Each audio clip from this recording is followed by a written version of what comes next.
92.5. Brooke and Jubal's second date update. I think we've all had those mornings where you wake up at like 2 in the afternoon, kind of groggy, wondering how you got home. Like, I think I remember being in a cab. Oh, God. I'm not really sure. That sort of happened for today's second dater, Mary, who is on the phone with us right now. Mary, how are you?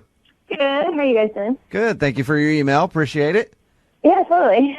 So it said that you met a guy out at a club. Mm-hmm. And then you sort of remember him taking you home. Oh, Mary. Why don't you explain what happened? Oh, Mary. Well, kind of embarrassing. I was just out at the club. I was there with some girlfriends, my roommate, and we were out just like dancing, having a fun time, like drinking, whatever. Girls' night. Yeah, doing you. Yeah, just like normal night. And you know how like guys at clubs can usually be like aggressive and just like come up and like grind on you, and it's like totally obnoxious. And Yeah. I And you always have personally- the girlfriend come in and try to rescue you by dancing with you, and then you dance away. yeah, totally. You like give them the look, you have the sign, you're like, hey, like get me out of this one. Yeah, absolutely. Yeah, so we're kind of like doing that, going back and forth, just having like a girls' night out. But then there was this one guy who just like seemed sweet, and what was like nice about him was that he actually asked me to dance. Like he didn't just like come up on me, and that was like really refreshing. Isn't that sad that that's our standard in society Yeah. today? Like, he just asked before he rubbed up on me. Yeah, so we were like dancing a little bit, and then kind of broke off from the group and got a drink and. So you hung out with this dude at the bar all night. Well, yeah, I mean, we were, like, drinking, dancing, like, just kind of back and forth, Okay. like, having a fun So, time. so you hung out with the dude at the bar all night.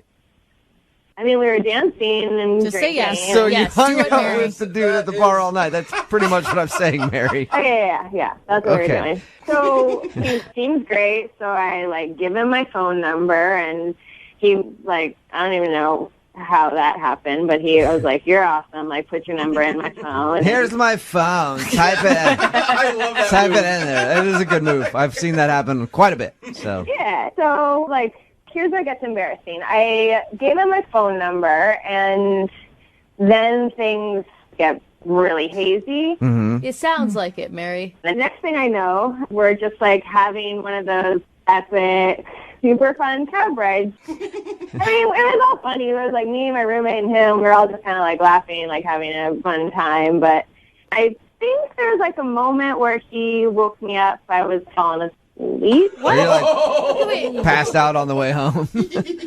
Yeah, but I do remember that he helped us get into our place.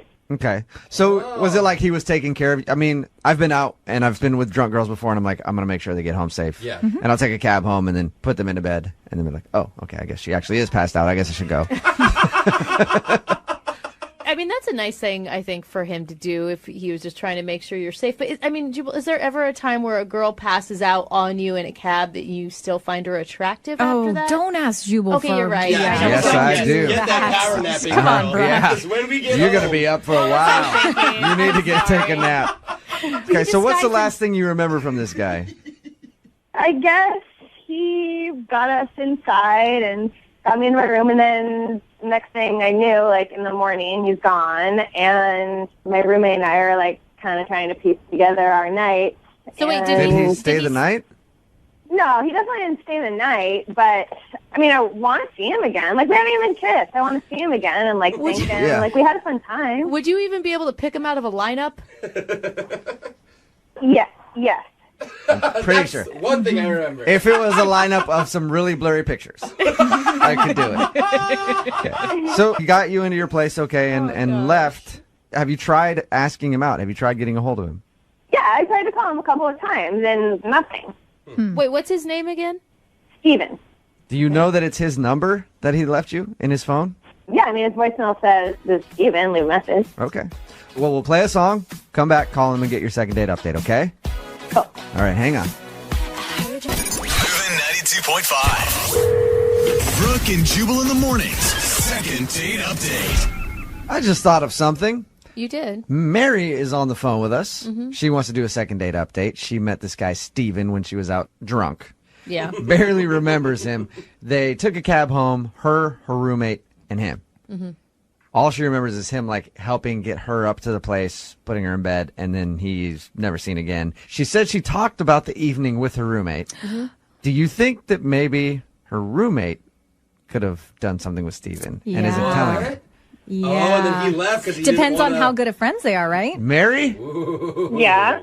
What do you think about that? Have you thought about that angle? No, I have not thought about that angle. Uh-oh, she's a little angry. Now that you're thinking about that angle, is that a possibility? I don't think she would do that. Why don't you just want to chalk this one up to fun night out and let it go? I mean, I just feel really bad about the night, and I think he's really cute, and I just want to see him again. Okay. All right, well, we're going to dial the phone number right now, but you don't think there's any way that he couldn't have, like, be doing stuff with your roommate and you don't know it? You want this to be true, don't you, Jubal? Maybe a little bit. Yeah. No. Okay, I'm going to call him right now, okay?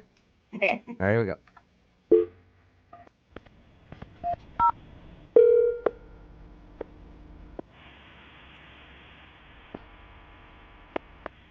Hello? Hey, is Steven there? Yeah, that's him. Hey, man, how are you? This is Jubal from Brooke and Jubal in the Morning. I'm moving 92.5. Okay. Okay, you ever heard of us? No, I haven't. All right, you obviously don't live in America. We do a morning show here on Moving 92.5. We have a segment on our show called the Second Date Update. Okay. You recently went on a date with one of our listeners.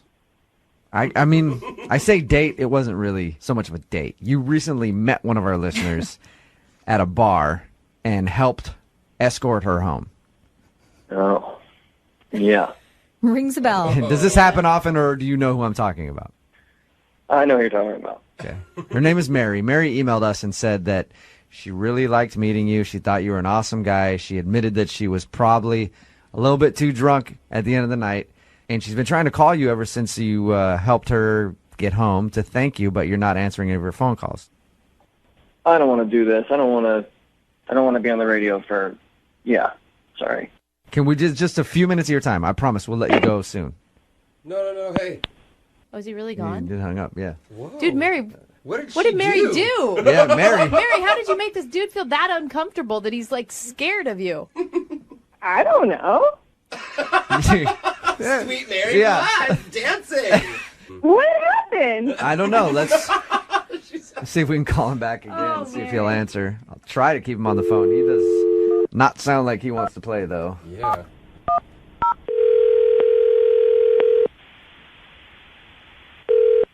Hello? Steven is Jubal from the radio station.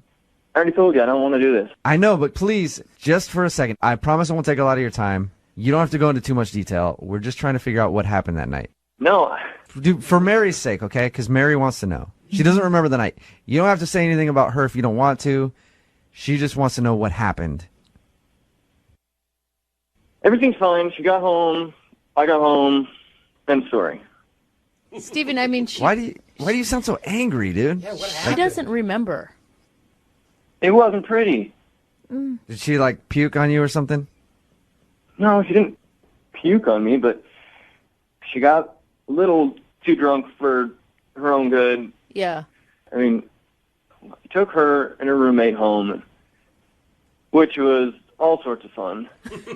I'm in the back with her. The roommate was singing at the top of her lungs in the front with the cabbie who hated it. Steven, listen, I can sympathize with you. I've been in that situation a lot.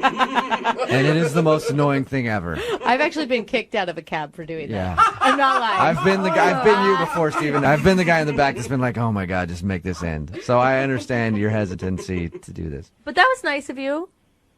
Well, thank you.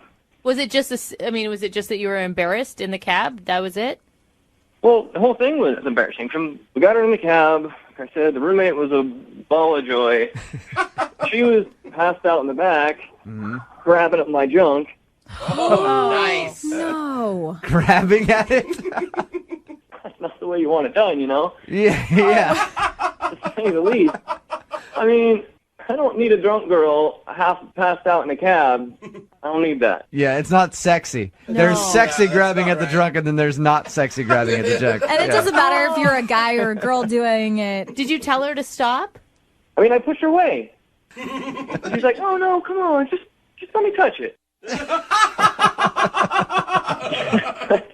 Try and tell a drunk girl something. Yeah. What's that? So she groped you and then passed out, and you helped her get into her room and then left, and you didn't want anything to do with it. I had the cab hold out in front. We got her roommate to help me get her in. She was at least functional. So we got him into the house. She was passed out. I left. I took the cab home, and here I am. All right. Well, thank you for sharing with us what happened. Yeah. Appreciate it. Yeah. I do want to let you know that Mary is actually on the other line and heard everything that you just said, too. Really? Yes, she is. Mary, go ahead and say hi to Steven.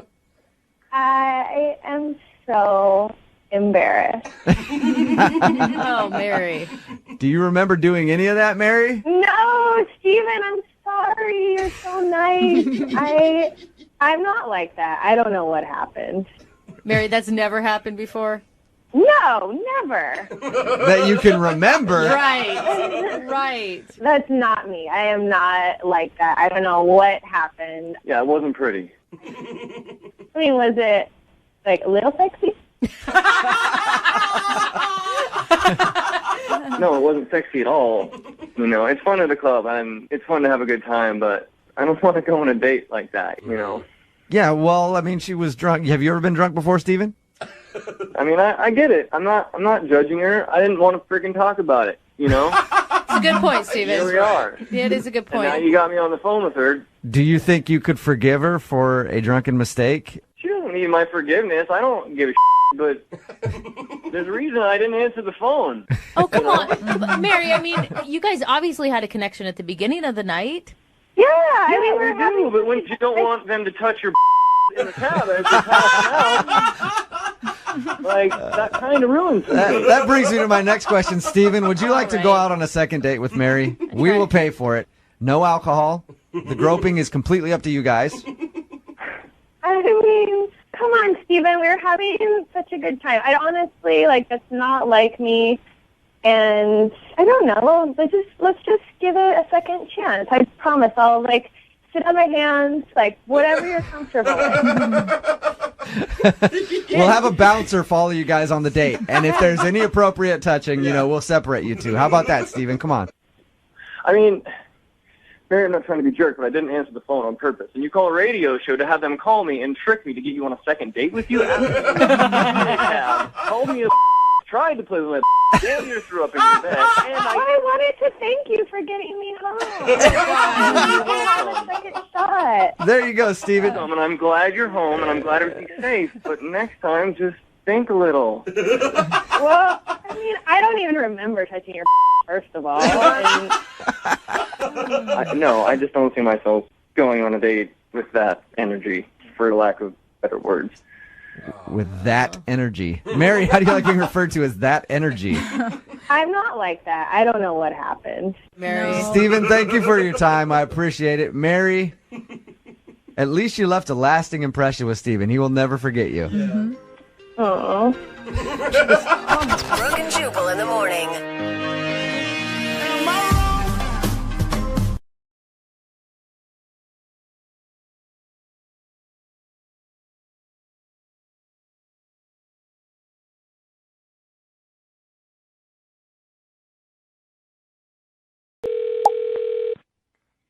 Hello?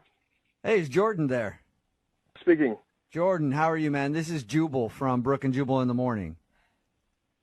Just say that again? Who are you? Jubal from the radio show Brooke and Jubal in the Morning. Okay. It's a radio program. You can hear it on the radio in the morning. Great. Cool. Yeah. Glad we got that out of the way. Is there a reason that you're calling me? You went out on a date with a girl named Virginia a little while ago. Or should I say you had coffee with a girl named Virginia? Yes. Okay. Well, Virginia liked you a lot. Okay. And so she emailed us because she wanted to see if we could get you on the phone since you aren't answering any of her phone calls or text messages. It's a segment we do on our show called the Second Date Update. That's exactly what it is. If somebody gets blown off, they enlist our help to get you on the phone and find out why. So is there a reason that you don't want to go out with Virginia again? This is very confusing and very odd, and I don't know if I should be telling you guys anything because I think this is personal. No? Yeah, you haven't heard confusing or odd yet. Yeah. Man, trust me. What do you mean by that? Don't worry about it. I know that this can be a very strange thing to do, but is there a reason that you're not calling Virginia back? She liked you a lot, like a lot. Truthfully, Yeah? she's really, really lovely and really nice, and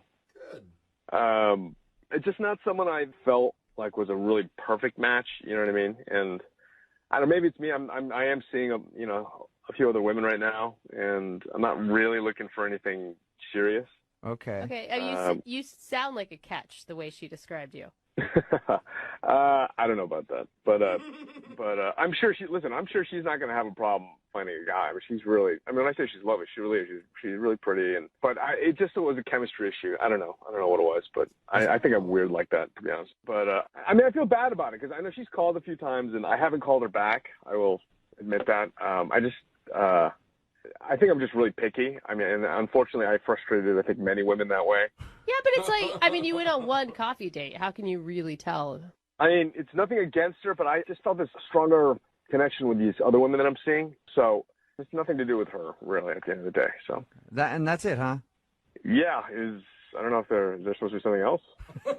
Not really, no. It's just we do these second date updates a lot, and usually somebody's weird on a date or something. It's just kind of boring. You're kind of boring me, Jordan, is what I'm saying. Well, I don't. I'm not. I think I'm a nice guy, so I'm not gonna. I'm not out to take advantage of people that way. And Good. Yeah, like what Jubal said, boring, rational, logical. I do feel bad about not calling her, but I don't see a future there. I'm just not interested in going further. Yeah. What if I told you that she doesn't see much of a future either? What? Well, actually, you know what? I feel better letting her explain this part. Okay, so you want to ever call me or? No, she's actually on the other line listening and wants to talk to you. But she's on the phone right now, or she's on the line? Yeah, she's on the phone listening. Would like to talk to you. Yeah, hi. Hi, this is How are you?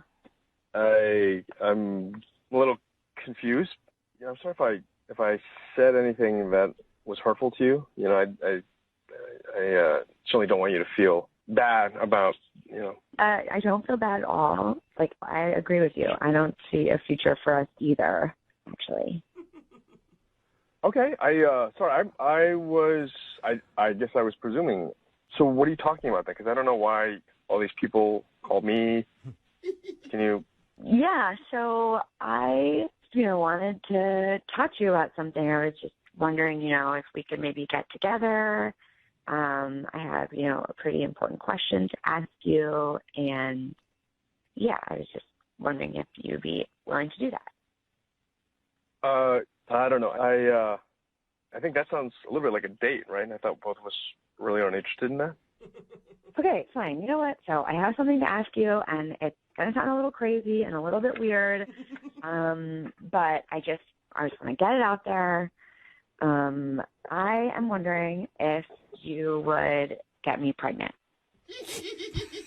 So say that one more time. What did you just say? Yeah, I mean, this actually might work out perfectly because we don't have to see each other. We don't have to have a relationship. I just think you check all the boxes for what I want, and I just was wondering if you would get me pregnant. It's a pretty good deal for you. Wow. Oh, my gosh. I mean, I think we skipped a couple steps, no? I mean, you don't have to be involved. I don't need any monetary support from you. Is this serious? Are you being serious, or is this like some prank or something? Are you serious? No, I'm dead serious. This is not a prank. This is my real life here. Oh, my God. Something I really want. And I've gone out with so many different guys, and you were amazing and perfect, and I would be honored if you said yes. Okay, I can't believe you're actually saying this. Like you really want me to sleep with you once, and we're done. That's it. Well, enough times to get me pregnant. That could be a lot of times. Jordan, I mean, she's 100% serious, too. This is not a joke, man. this is so weird. Yeah, this is really weird. I don't know. I don't really know how to answer this. And this is a huge question. It's a big deal. Have you ever thought about having kids or being a sperm donor before? I've never thought about kids in any way at all, so this is really weird. Oh, that's a bigger question. Yeah. You don't have to worry about it. I am the one that will be taking care of it. You don't even have to be in the picture after it's done. Just do what you do best. Do what you do best. That's a big vote of confidence for you, Jordan. Yeah. Is that what you do best? I have no comment on that. Oh my God, there'd be so much pressure going into the bedroom before this. It's like a business deal, but with your clothes off. Yeah. I'm pretty sure I'm guaranteed to panic in that situation right now. We'll just treat it like a normal date, and you have a guaranteed good time. It will not be like a business deal. Yeah, Jordan, if you go on one more date, you'll know exactly how that thing's going to end. Yes, 100% success rate. No strings attached. Yeah, I don't know if I would call that a date, to be honest with you. What if I offered you some money? What if I offered you $10,000 before I get pregnant, and then an additional $5,000 when I get pregnant? Whoa! That's a lot of money. What about that? Would you do it then? Oh, And wow. you know what? Then I'll also have some legal papers drafted up, so you'll have $15,000 and some legal papers that say you don't have anything to do with it. You don't need to be involved at all. How about that? Oh my God. I'm sorry. I cannot believe this is happening. Neither can we, dude. Yeah. I really wish I had coffee. Oh my Hey, God. Jordan, would you like to go out on a second date with Virginia? You can make $15,000 and so try to make a baby bizarre. after, and we'll pay for dinner too. Oh, wow, what a So, deal. sounds like a great night to me, Jordan. Would you do it? Will you pay for college? Yeah, no kidding. That's on Virginia. She can do that. And child support for the rest of your life. Oh, and the therapy. No, I meant for me. Yeah, I'm not paying for your therapy, no, but I will pay for dinner so you guys can go out and discuss your transaction further. I'm happy to hang out and see and talk. I'm not going to say right now that yes, I will get you pregnant, but I will certainly say yes to coffee. Can we just start there? Oh my God. Congratulations, Virginia. That sounds like you got a second date. That's awesome. We can definitely start there. Oh my gosh, I wish I could be in that coffee shop and hear what you guys are going to talk about. It'd be so awkward for anyone sitting near you. Now that I think about it, I will probably need something a little stronger than coffee. Moving 92.5. Second date update. More and more young people are turning to us for help getting a second date. And that means we're seeing more and more unique names. That's a funny point. Yeah, they're coming up right now. It's true, though. I don't know what happened like 20 years ago, whether it was like the Y2K bug or maybe a really bad Blink-182 concert. But suddenly at that point, parents decided to stop naming their kids like David and Michael and James, and the girls have no more Elizabeth, no more Lisas or Christies. Yeah. So now I'm not nearly as surprised whenever we get an email from a guy named Moonshine. What? That is not someone's This name. can't be a real name. It's like his nickname. Or a girl named Jazz Tekka. Okay. Yes, Tekka! That's my girl! So this morning, I didn't even bat an eye when I opened up the email, and I saw one from a dude named Tick. Ooh, I like Tick! There's nothing positive from a tick. Even if you have a tick, it's not a positive thing. I don't know, Tic Well, Tacs. Tick emailed us for help. Go. So welcome to the show, Tick. Hey guys, what's going on? What up, So- dude? Is that your full name or is that a nickname? It's short. My full name is actually Tickery. Tickery. Tickery. Tickery dickory dock. Ah, the full name is actually TikTok. How does that? I mean, Yeah, it's been laughed at my whole life. You've heard it all. But yeah, I mean, it probably stands out because it's not like every other name, so it probably does help me get some attention. All right. So do you want me to refer to you by your full name, Tickery, or would you rather be called Tick? No, all my friends call me Tick. All okay. right. What is the woman's name that we're calling? Because I'm hoping it's something good. Oh, gosh. Please. It's Rebecca. Oh, Boring. Oh, Yeah. Unless her Tick. is her last name like Haberdashery? Yeah, we don't approve. We don't. How did you meet boring Becky? We met, actually, she's a teller at my bank, and I noticed her one day and just thought she was really cute. And so then I kind of started to go and try to work it out so I would get to her window. So I would like change places in line with people so that I could like get up and see her, and I try to look nice, like, oh, you should go in front of me, you know. So you weren't wearing a ski mask with your hands in your pocket, like being all sketchy in line. I mean, that would be a bad sign at a bank. I hope not. I tried to make it look like it was like, oh, I just happened to come to your window. Oh, right, yeah. Every single time. That sneaky little tick. So weird. Saw something he liked, and then he latched on. Yeah, so, you know, after a while, I think she started to notice, like, I would always be at her window, and so one day I was finally like, yeah, you know, I thought you were cute, and I thought, you know, maybe we can have coffee sometime. That's cute. Were you so nervous? Yeah, for sure, because the other way that goes is, like, I'm the creeper that's been sneaking through the bank line. Well, and also, she has full access to your bank account, you know? That's true. That, yeah, it was very vulnerable. She knew exactly how much money I had. So what'd you guys do for a date? So she was like, you know, I'm going to be on a break right after this. Like, do you want to grab coffee? And so I was like, yeah, sure. So I waited around, and she had just like a quick break, like a 15-minute break where she got to step out, and maybe a little awkward, but like kind of just talking, getting to know each other a little bit. But she had to go back to work, but she was like, yeah, no, this went well. You know, we should continue this another time. And so that's good. It's like a pre-date. Yeah. It's like a pre-date before the date. Totally. But yeah, she was like, love to talk more. And so, you know, I asked her to have dinner a couple days later as a Friday night, and she's like, great. And it was awesome. Like, you're saying cute. You haven't even heard what he did. He just said that we got dinner, and you were like, "Oh my God, what a sweetheart! Oh my God, he ate dinner with you. What a guy!" But the follow through that it actually happened is a big deal these days. The real date. Yeah. You didn't mess up the pre-date. That's the big deal. Yeah, for real. When you're sober and it's light out. So how did the dinner go?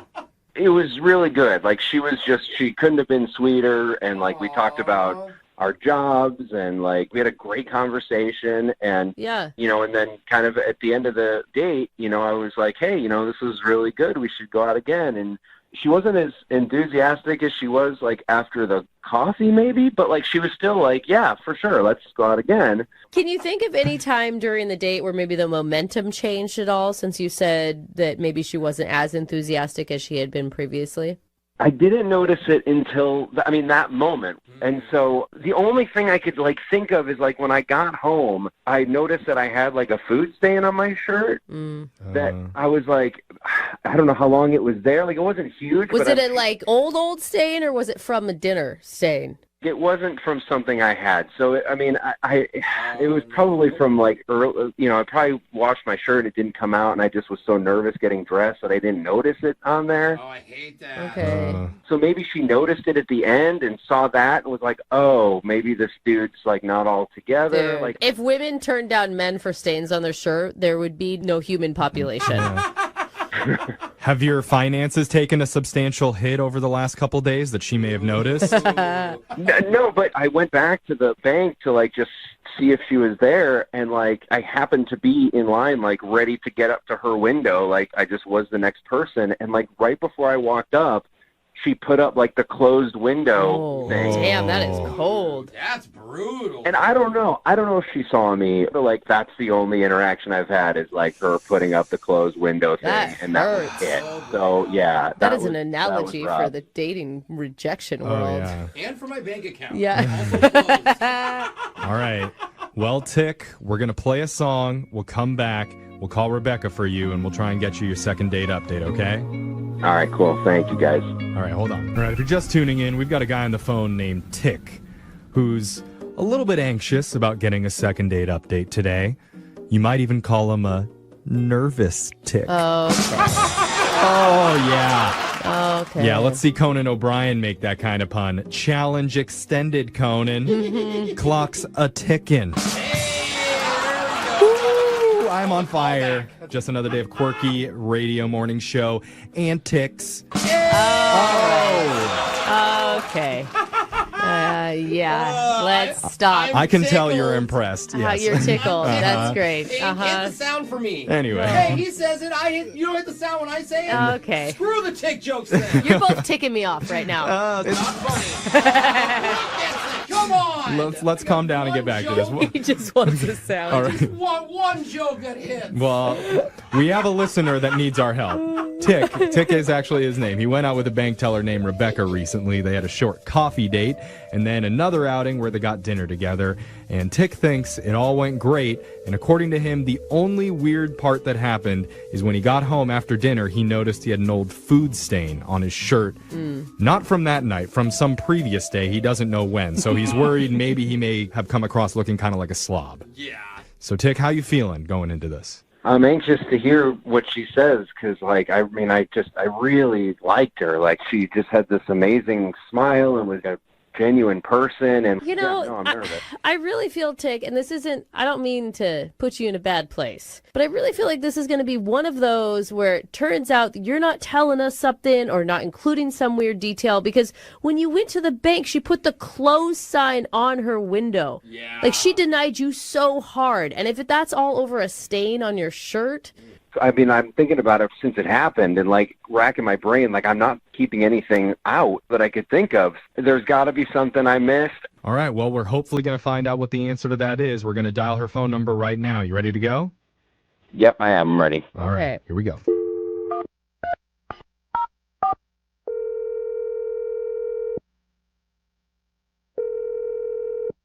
Hello? Hi, can I speak to Rebecca, please? This is Rebecca. Hi, Rebecca. My name's Jeffrey from the radio show Brooke and Jeffrey in the Morning. You have a moment to talk with us? Hi. Hi. Okay, cool. Do you listen? I do. I'm sorry, why are you calling? Well, if you listen, then you should be familiar with our segment, The Second Date Update. Uh-huh. Uh-huh. Yeah. And you must know that means I'm calling about somebody that you went on a date with recently. Okay. So I am being called for second date update. Oh, wow. You sound excited. You're processing it out loud. Yeah, I am. Yes, I'm sorry. I do that. Yes, I'm processing this out loud because I didn't think I would ever be called for second date update. Congratulations. Yeah. Here it is. And so the guy who emailed us about you, his name is Tick. Oh. Yeah. Sorry, I actually thought it was somebody else. Oh. Okay. You were hoping for somebody else, not Tick. I was hoping it was somebody else. Yeah. Aw. He sounds like such a nice guy, though. We talked to him. He sounds lovely. Yeah, sure. Keep telling yourself that. I mean, he told us about you guys going out to coffee together, and he said you guys had a nice dinner, but he's feeling like the vibe isn't going well on your end. Right, yeah, okay. And is there a reason for that? I mean, I don't even know. Like, we went out to coffee. Yeah, he told us about that, and then the dinner. And was he imagining it? Because he said when he went back into the bank after your date, you put up a close sign when he was approaching the front of the line. Did that really... Yeah. I mean, it was just kind of timing-wise. No, it wasn't. Dude, you I'm shut sorry. him down hard. You closed your window for him. Even if it was closing time, you see someone you know, you're like, oh, hey, come here, like you're your friend or anybody. Like, that's worse than, oh, things didn't go great. That's like, I'm avoiding you at all costs. Yeah. Well, I'm at work. I'm in a professional setting. It was time for me to close up. So I feel like we're kind of dancing around the subject here, for because sure. if you enjoyed your time with Tick, you wouldn't have done that. What is it about Tick that turned you off? first I thought he was fine. He seemed like a decent guy. But then when we went out to dinner, he just got kind of creepy. How? What do you mean? Yeah, like he was too touchy. He was staring at the waitress's butt. So he just kept asking me about specific questions about working at the bank. Like, how many security guards are there? Like, very specific questions, and it creeps me out. Wait, are you...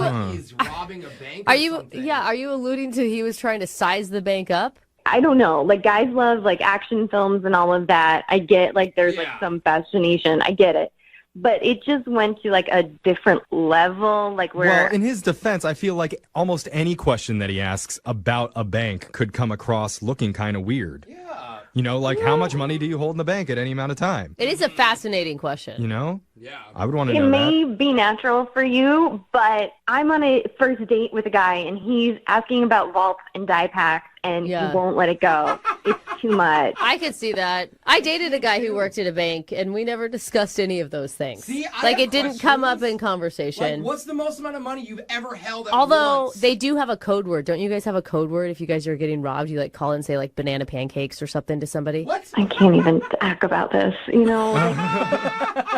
I think that's it, Brooke. There's just a level of professionalism that, like, you need. Like, we are dealing with, like, some, like, it's not brain surgery, but, like, you are vulnerable there, and I don't want, like, to be, like, creeped on. Like, I don't want to. You don't want to be the reason that your bank got robbed. Yeah. Well, I hate to tell you this when you're feeling vulnerable, but I need to let you know that Tick's been on the other line listening, and he's heard everything that you said. On the other. Yeah, Tick? Oh, my God. It's good to hear from you, I guess. You do sound sketchy right now, Tick. Yeah, Tick. Yeah. I mean, that was a lot to hear, so I feel like kind of weird. I bet. Because she saw through your plan, or because you're not a bank robber? I never thought that being interested in somebody would like think I'd be trying to do something. Like that's just I'm shocked, honestly. It's like interesting he didn't answer your question. He just kind of danced around it.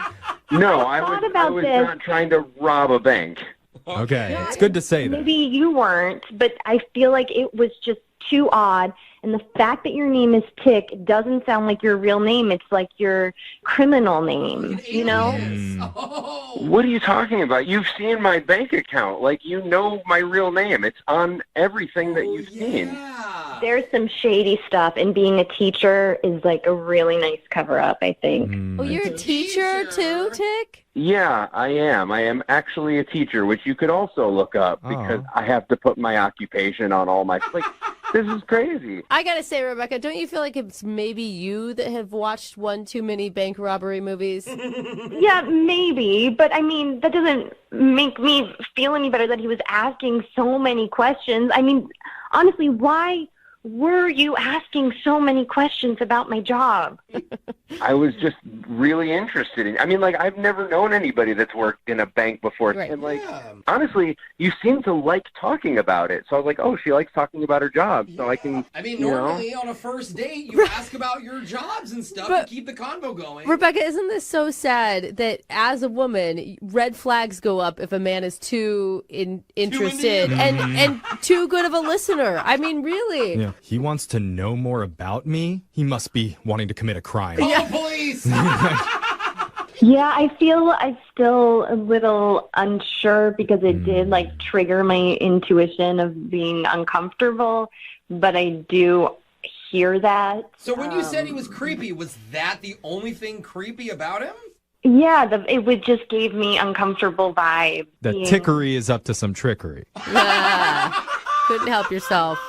All right, so I didn't know where we were going. we're running out of time right now, and TikTok. Yeah, TikTok. At this point, I need to ask you, Rebecca, if you would like to go out on another date with Tick, and we'll pay for it. Not with bank money, with our own cash. No die pack in there. I am open to going out again. That's good. That's good. That was a brutal yes, though. Dude, she does think out loud. You can hear it. Sorry.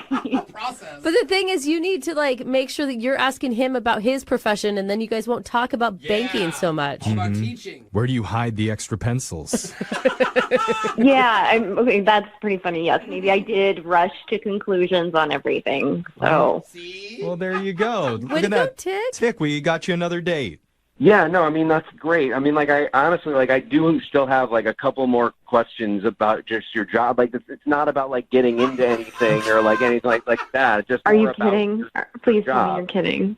Yeah, Please. no. I'm I'm kidding. I will not. I will not. there it is. Okay. Yeah. No. Are you single and feeling out of the loop? Put away that mouse and get out of the house. Join In the Loop, Seattle's brand new activities club just for singles. Go to intheloopsingles.com today. Moving 92.5. Brooke and Jubal's second date update. Here's a question for everybody in the room. Is it creepy to go take pictures of girls and then ask them out on a date? Yes. How are you even asking that? Not maybe. There's no maybe involved I think in that. that's a great way to do it. And that's how John, who's on the phone for a second date update today, got his date, just taking some pictures and then asked a girl out.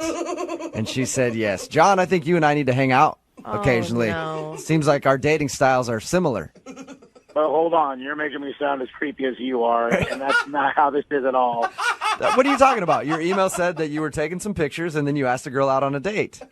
Right, but you're doing it probably in a trench coat sitting in the corner on your phone. I'm a professional wedding photographer. That Whatever. makes sense. Tomato. It's your job. So Who cares? It's a little bit different. You were still taking pictures of her and asked her out. Yeah. I hope it wasn't the bride. No.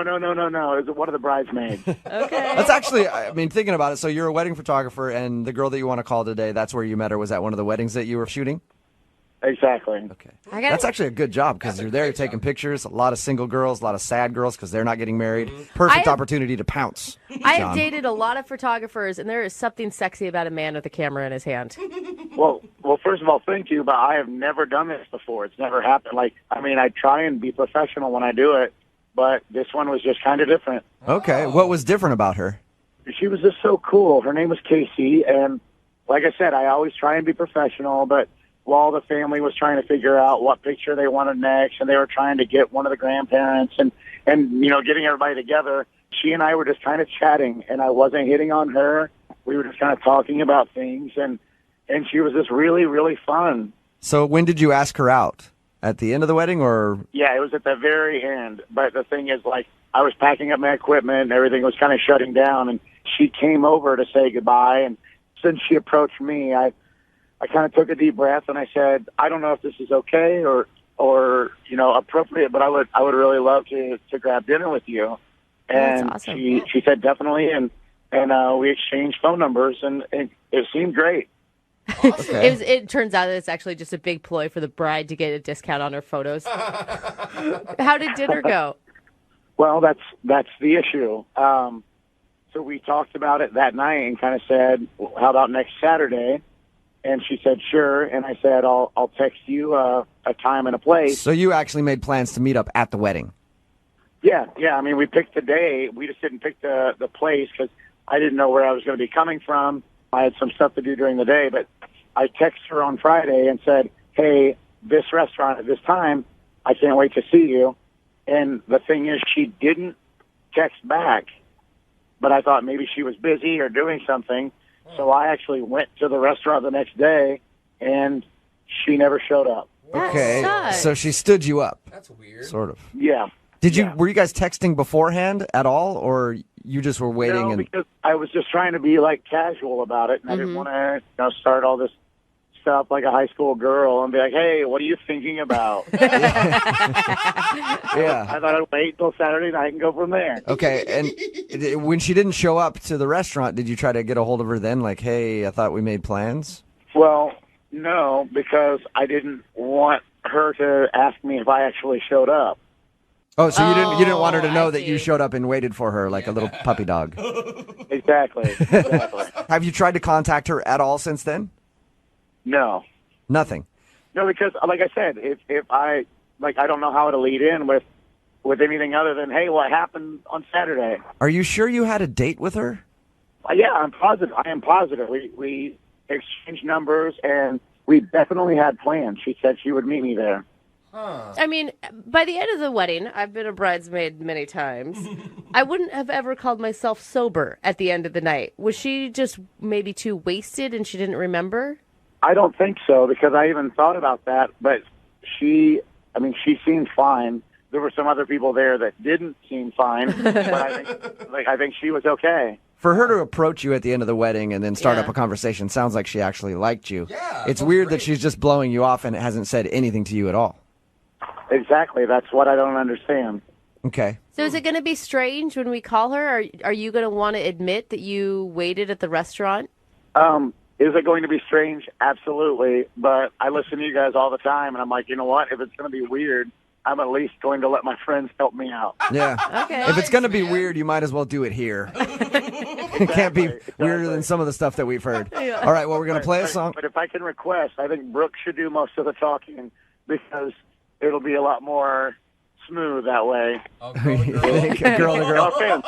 No offense. I'm just saying. All right, well, we're going to play a song, come back, call her, and get your second date update, okay? Thanks so much, guys. All right, hang on. Moving 92.5. Brooke and Jubal in the mornings. Second date update. If you're just joining us for the second date update, John is on the phone. He's a wedding photographer. Was taking some pictures at a wedding, ended up striking up a conversation with a beautiful young bridesmaid named Casey. They agreed to go out the next week, and then the night before he was like, hey, we still meeting up at the restaurant? Didn't hear anything back. So he actually decided to show up to the restaurant that they agreed to go to, and she never showed. Hasn't heard anything from her since. Hey, John. Hey. Hey, while I got you on the phone, real quick, I want to book you for a gig, since I know you do this kind of stuff. I'm going to be doing a shoot in my bedroom at around 3 o'clock this afternoon. I want to see if you might come take pictures of that. You probably do that kind of work all the time, right? Not for people like you. Even photographers have to have standards. It'll be great. It'll be just me and you, and then I'll pay you by the minute because I'm not sure how long it's going to take me. All right, man. We're about to call Casey. You ready? Any last thoughts before we dial her phone number? No. I'm just nervous. I mean, this is the first time you've ever hit on somebody at a wedding. Yeah. All right, here we go. I'll dial the phone number right now.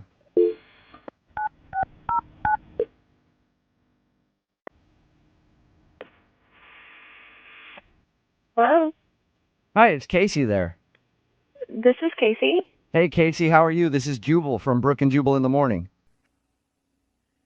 From the radio? Yes, sir. From the radio. How you doing? No, it's not.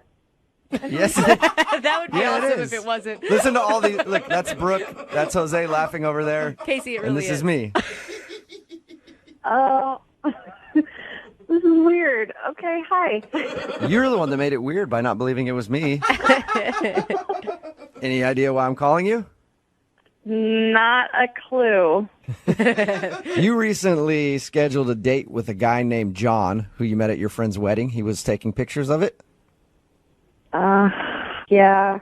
Yeah, John emailed us and told us all about meeting you. Said you guys had a date scheduled for a Saturday at a restaurant, and you never showed up. Oh my God. Is there any particular reason why you blew him off? It just wasn't what I thought. How do you know the date wasn't what you thought if you didn't go? Not the date so much as the situation wasn't what I thought. Do you mean like he wasn't even paid to be a photographer at your friend's wedding? He was just some creep who showed up taking pictures? No, like he was a photographer, yes. Oh, damn. I had made that up in my head. It was going to be so much better. No, he was the photographer at my friend's wedding, yes. Okay. Did you not understand that he was like hitting on you and it was going to be a date? No, he did ask me out, and I did say yes. Okay, so you wanted to go out with him. I did at the time, yes. What happened between you guys agreeing to go out and then the actual day for your guys' date? So after he asked me out, I was telling a few of my friends at the wedding that the photographer had asked me out. Yeah. And that I had said that I would go. And one of the bridesmaids said, "Are you serious?" Because he asked me out too. Shut up. What? So he asked one of the other bridesmaids out as well? Yeah. So did you get the vibe that he was just, that's what he does, takes pictures and asks girls out? Well, that's what I was wondering at that point. And I mean, like, if he's, a photographer at weddings all the time, is this just what he does? Did your friend go out with him? I actually don't know what happened with him. As soon as she told me that he had asked her out, I got a weird vibe, and I was done. So, Oh, man. so he's just running around the wedding asking every girl he possibly can out on a date. I mean, that's what it seems like, yeah. We talked to him about meeting you, and he said that he never hits on girls at weddings. He made it a point to say that. Yeah. Well, he's obviously a liar. And you sure this girl's telling you the truth? I don't think that she would have any reason to lie. Yeah, I think she was telling the truth. So I didn't want to go out with him after that because it's just that's creepy. Yeah. Okay. I'd understand that. That turned me off, too. Yeah. So you didn't show up for your date because you feel like John was a creep. Yeah. Perfect. This is when I should tell you that John, the creepy photographer guy, is actually on the other line listening to this conversation. Are you serious? Yes, I am. But hold on. I wanted to try and jump in when I heard you say I was talking to another bridesmaid. Like, I don't know if my phone wasn't on or whatever, but like, I don't know what you're talking about. I didn't ask anybody else out. Why would someone make that up then? Why would someone tell me that? I have no idea. I didn't even talk to that many people. Like, and you said another one of the bridesmaids? Yeah, Allison. Is she the one that said she's a waitress? Yes. Okay, listen. She said where she worked, and I said, I've heard of that place. That's all I said. I don't know if she thinks that means a date. I was just making small talk because I'm at a wedding for 3 hours. Are you lying or are you being serious right now, John? No, I promise you, it was just conversation. You know, we're just standing there. Yeah, but why would she say specifically that you asked her out? Like, I know her. Like, she doesn't, like, misunderstand things like that. Okay, the only thing I can think of is this. I said, if I go there, I can have a drink. But I did not say, we will have a drink. Like, we implies that we will be together. Hey, I Casey. implies that sometimes it's sad and I drink by myself. Casey, let me ask you this. Your friend, there are girls like this, there are guys like this too, that whenever somebody of the opposite sex talks to them and asks them anything about what they do, they're like, oh my God, he's hitting on me. Is she one of those type of girls, or is John a pervert? She's not. That's so weird. So, John, do you have her phone number? Like, could you call the Allison girl right now? No, I don't know her last name. Honestly, I didn't even remember who she was until you said her name. Do you believe him, Casey? I don't know. But did I you don't have know. a good time when we were talking? Did I have a good time when we were talking? Yeah.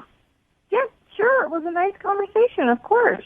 I wouldn't have said yes to the date if I didn't have a good time when we were talking. Did all the other girls that you were talking to have a good time too, John? Exactly. Right? Didn't I say Brooke was supposed to do all the Casey, would you like to go on a second date with John? We will pay for it. I think I want to check in with Allison and talk to her about this before I say yes. I don't think that's a bad idea. John, are you okay with that? If Casey checks in with her friend to make sure that you're not being a pervert? I'm not okay with you calling me a perv again and again. But yeah, I think I'm okay with her talking to Allison. I just hope Allison like is honest with her and remembers the truth. Remembers the. So you're already setting it up to call Allison a liar. Yeah. You realize that, John? No, like I said, I mean, people at wedding receptions drink, and I think she might have saw something that wasn't there. But like I said, now it sounds like you're backpedaling. backpedaling. It sounds like you're backpedaling so hard. Like if she tells the truth, No, that she's not drunk. I don't have her phone number. I don't have her phone number. Like I didn't try and like establish more communication. That's where I'm at. Okay. Good point. Okay, that's a no for me. John, Oh. it sounds like you're trying to cover up a lie or you're trying to, cover your ass. I mean, it's a no. Oh my gosh, John, you just talked yourself out of a date. Yeah. What happened, buddy? Casey, I'm telling you, if we sat and talked, we would have a good time. And I felt something when we were talking before, and I promise you, I would love to get to know you better and not anyone else. No. But I really don't think you need to talk to Allison about it. Yeah, of course not. Because you asked Allison out. Oh my gosh, own it, John.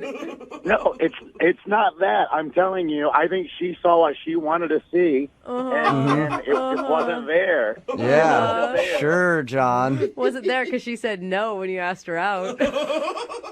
She didn't say no. Oh, so she said yes, John? No, she didn't say anything. There was no question. Yeah. There was no question involved. Oh, poor John. Brooke and Jubal in the morning.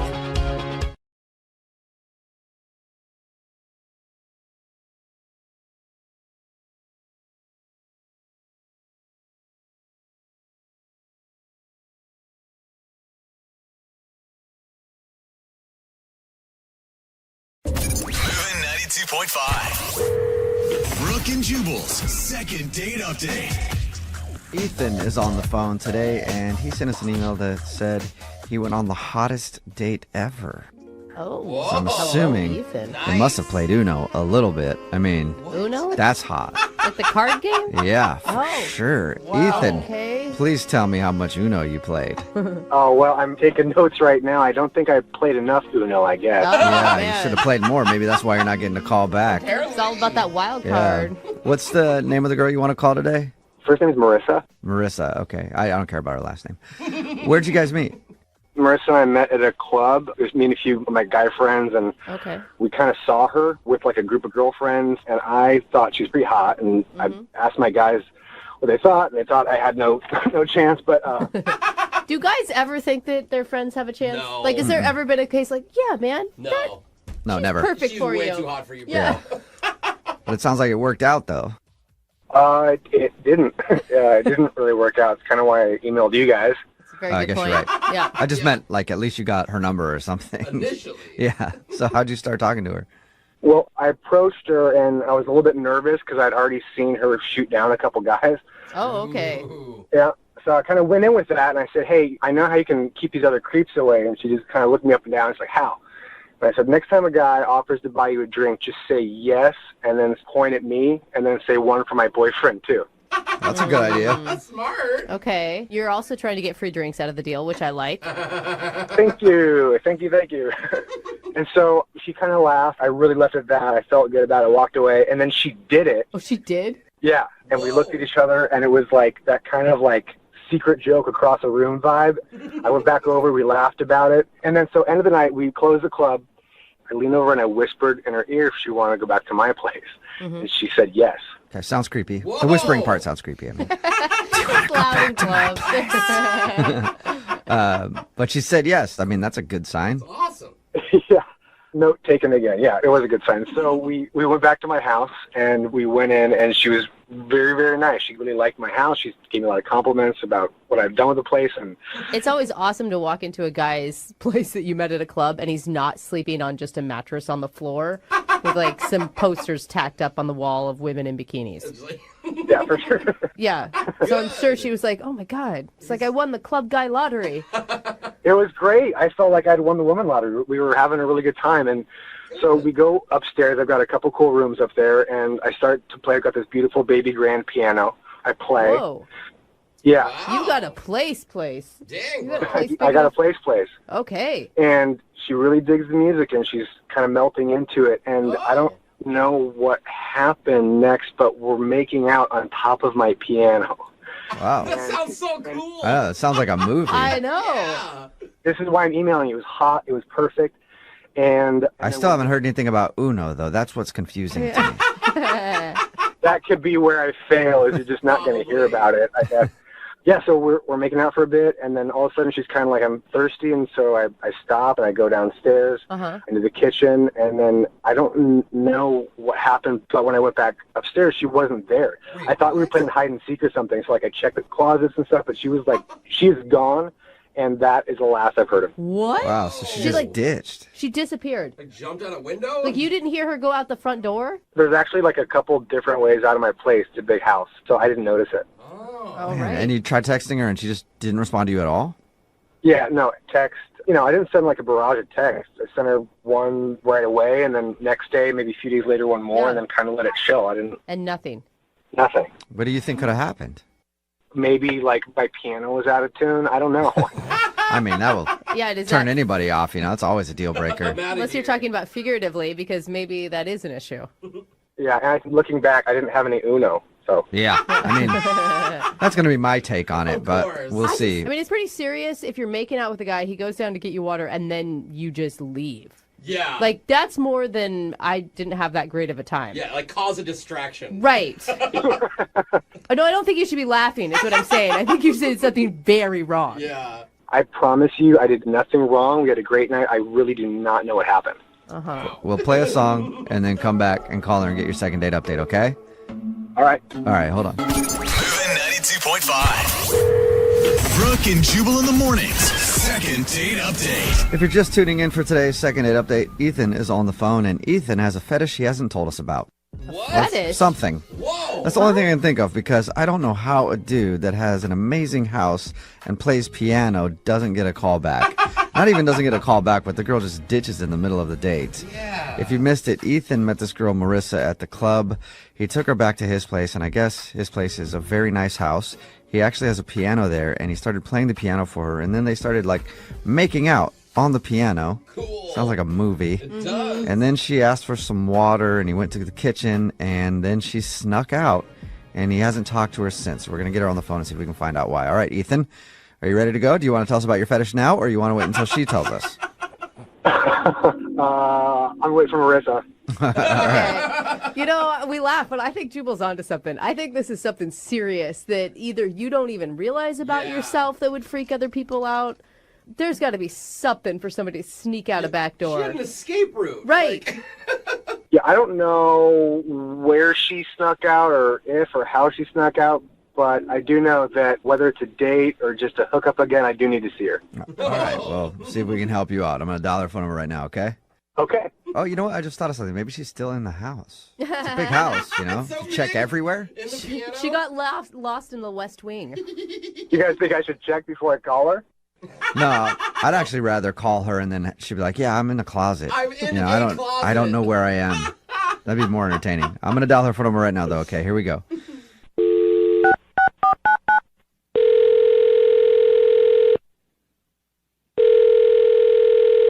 Hello? Hi, is this Marissa? Yeah? Hey, Marissa, how are you? This is Jubal from the radio show Brooke and Jubal in the Morning. Excuse me, who's calling? Jubal from Brooke and Jubal in the Morning? What's this regarding? Well, do you know about the radio show at all? Have you ever heard of it? What's the name of your show? Brooke and Jubal in the Morning? Brooke and who? Jubal, that's me. Yeah. And it's a morning radio show. Okay. Okay? I'm guessing you never heard of it then. Yeah. I already okay, you answered that question for me. Not really, no, sorry. That's fine. I'm calling you today, Marissa, because we actually got an email about you from somebody who does listen to the show. Okay. His name is Ethan. Wait, he contacted you? Mm-hmm. Why? Well, because we do a segment on our show. It's called the Second Date Update. So if you go out on a date with somebody and then end up blowing them off, they can email us to get you on the phone and ask what happened. And Ethan is confused because he told us about your first date and how you guys met up and went back to his place. And then he told us that you just kind of skipped out and he hasn't been able to get a hold of you. Yeah, that was a bad night for me. Really? It was a bad night for you. Ethan described it as one of the hottest nights ever. Yeah. He told you that? That's so embarrassing. Does he have a weird fetish? What's his weird fetish? What? No.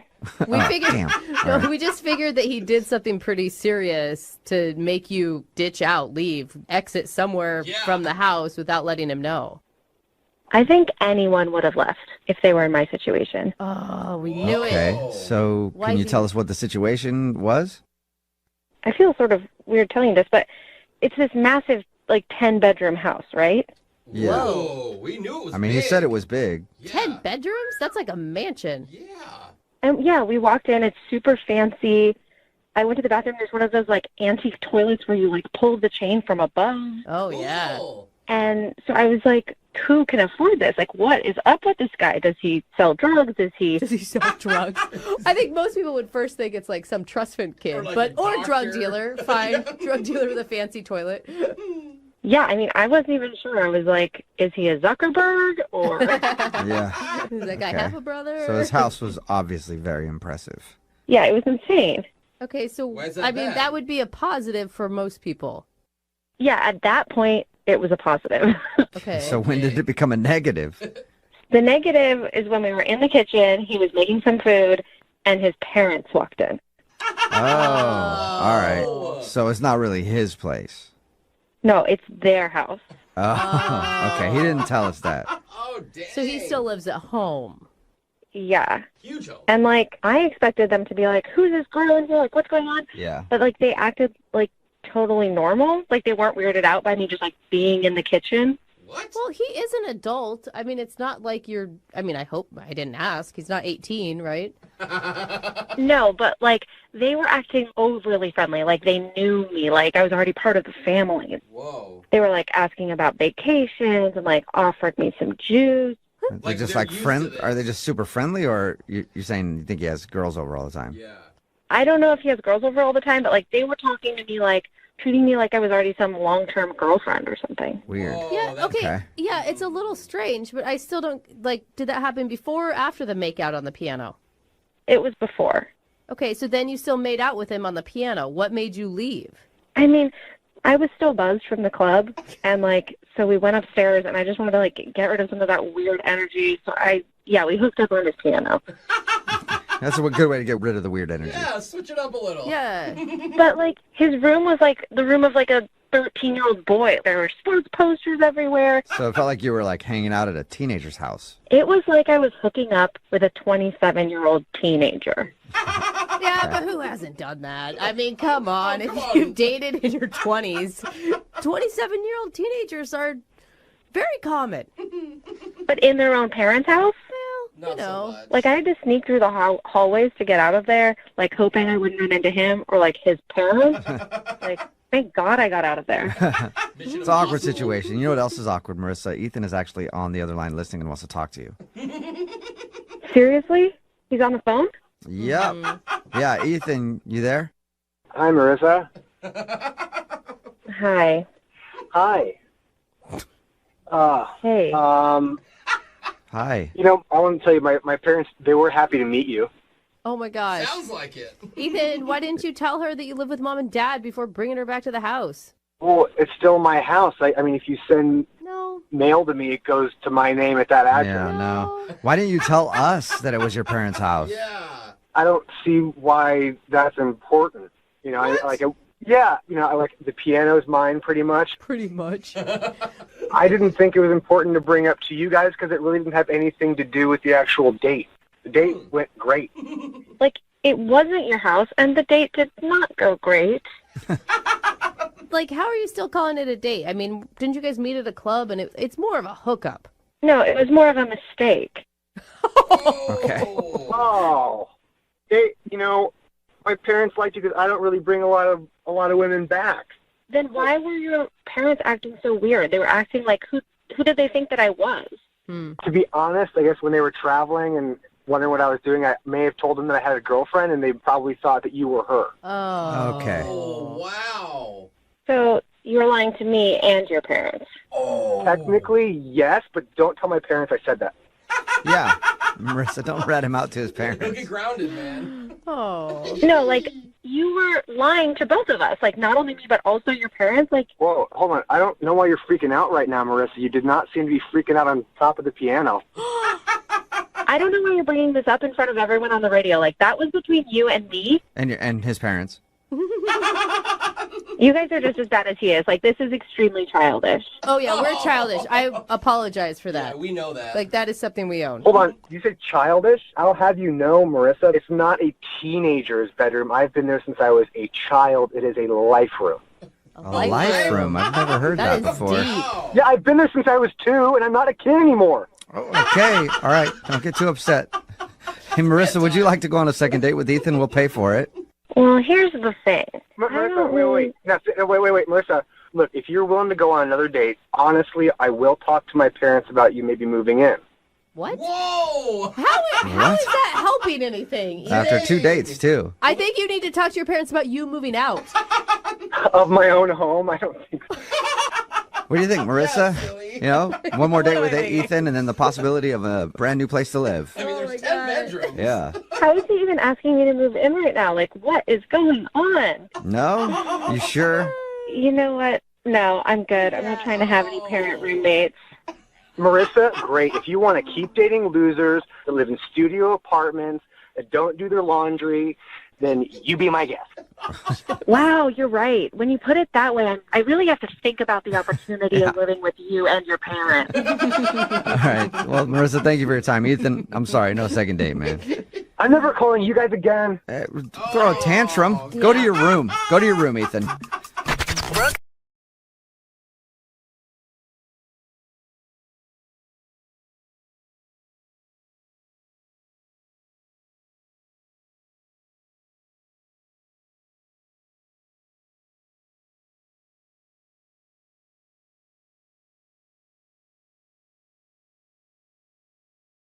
I'm having kind of a difficult time trying to figure out how to do today's second date. If you're just joining us, Barbara is on the phone. Barbara's son, Jeremy, went out on a date with this girl named Nicole. While he was on the date, Barbara kind of freaked out because her son wasn't home yet. It was like 2 o'clock in the morning. So she was blowing up his phone and then finally posted on his Facebook page, has anybody seen Jeremy? I think he might be hurt. I don't know, looking for his son. And it embarrassed him. And apparently the date saw it. So when he got home that night, he yelled at his mom saying that she screwed up his date with this girl. The problem that I'm having, Barbara, is I need to figure out exactly how to do it at the beginning when I get this girl on the phone. Because normally I'll be like, hey, you went on a date with Jeff and he wants to get a hold of you. Now it's like, hey, you went on a date with Jeremy and his mom's on the phone and wants it. I don't want to blow up your spot real quick because that's probably going to creep her out even more if she knows that you're on the other line right away. Yeah, if you could maybe kind of warm her up a bit before you tell her that part. And Barbara, I didn't get it. Did you ever meet this girl? No. Oh, God, so she has no idea even who you are. She knows who she is. Yeah, I guess. All right, you ready to make the phone call? Ready as I'll ever be. Okay, here we go.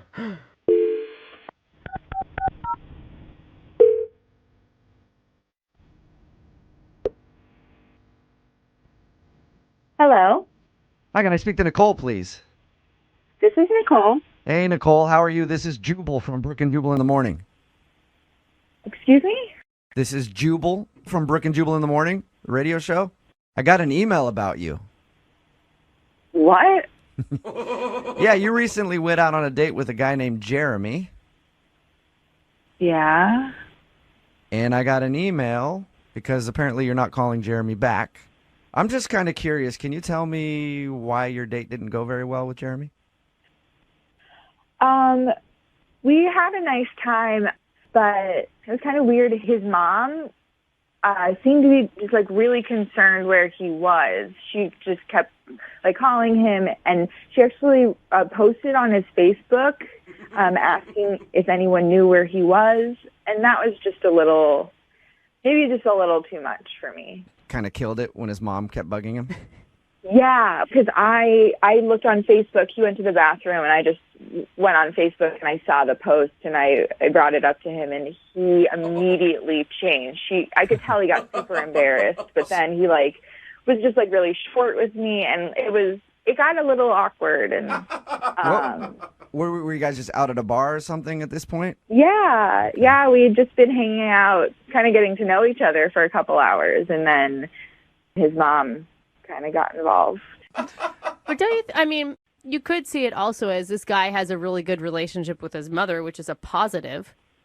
Yeah, I think that's great. I have a great relationship with my mom. I would hope that everyone gets to have a good relationship with their mom.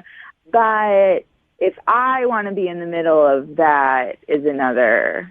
Let me ask you a question, Nicole. If you were out on a date and your mom started doing that on your Facebook, what would you do? I'd probably do just what he did. He was super embarrassed. I'd be really embarrassed. I'd probably shut down and not really know how to deal with it. Luckily, my mom wouldn't do that. Yeah. How did you guys end the night then? It felt a little abrupt because we were in the middle kind of chatting and getting to know each other. And then I brought that up to him, and it was kind of late anyway. So I think mutually we both kind of found a reason to call it a night, not long after. He hasn't sent you any text messages or try to call you or anything? There have been a few here and there. My schedule's been really busy, so it's been kind of hard to keep track of everything. That's what everyone says when they don't want to go out with somebody. Nicole, I have somebody on the other line that wants to talk to you. What do you mean? He's not on the phone, is he? Jeremy? Yeah. No, Jeremy isn't on the phone. Okay. His mom, Barbara, is. No. Yep. Yeah. She wanted to talk to you and see if she could smooth things over. Barbara? Oh, I'm here. Hello. Hi, Nicole. This is Barbara, otherwise known as the ever-dreaded helicopter mom. And I get it. I understand.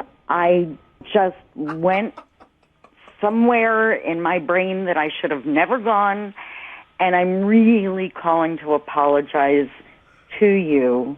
Jeremy doesn't know I'm making this call, and I'm hoping it kind of stays that way. But I just felt so horrible because I know he really found you lovely. Barbara, I appreciate you reaching out. I can tell that you're a very loving and attentive mother, and you raised a wonderful man, and I really enjoyed getting to know him. But I'm not sure that, regardless of what part you played, if it was really going to work out with us. Nicole, seriously, I understand. I understand that you're not a mom. And if you're ever lucky enough to be a mother, trust me when I tell you, you will look back on this and go, aha. I promise you. He's my boy, you know. He still lives with me. I generally know where he is at all times, but it's my son. I make him lunch every day to this day. This is my boy. Barbara, you might want to stop a little bit. Oh my gosh, Barbara. You're making him sound like he's 15. No. It's just, you really have to be a mom to see it from my point of view. And I understand why you're saying what you're saying, but what I'd like to do is make Nicole understand it from my point of view. It's a mom thing. Oh, God, I hope not. I really hope not. I understand where you're coming from, Barbara. I do. I just think that maybe, from what you're telling me, your son and I are in different places. I think that we're coming from different environments at this point, and I don't know that it's compatible. Well, I mean, Nicole, please. I mean, how was your mother when you got your period? Wasn't she there for you? Sure, she was there for me, but that was also 10 years ago. It doesn't change. It needs to change, Barbara. It needs to change. I'm an adult. I'm 21, and my mom raised me and trusts me and knows that at the end of the day, if I need her, I will call her, but otherwise I am making my way as a person. And I hear you. Your mom, me, every mom on the planet, when you don't know what your child is or where your child is, you get a little nutty. I don't care how old they get to be. You know, this is so especially when they're 21 years old. Commentary on him. This is from the mom heart. All right, well, I'm glad you were able to get that out, Barbara. Now comes the important question, okay? Nicole, would you like to go out with her son, Jeremy, one more time? Yes. I will pay for a second date for you guys. Please. I'm sorry, Barbara. I don't see this going anywhere, and I would rather appreciate our one date for what it was. I don't think that there's a second date. A nice way to put it, Nicole. You know, Nicole, again, I hear what you're saying. I understand that you've said no.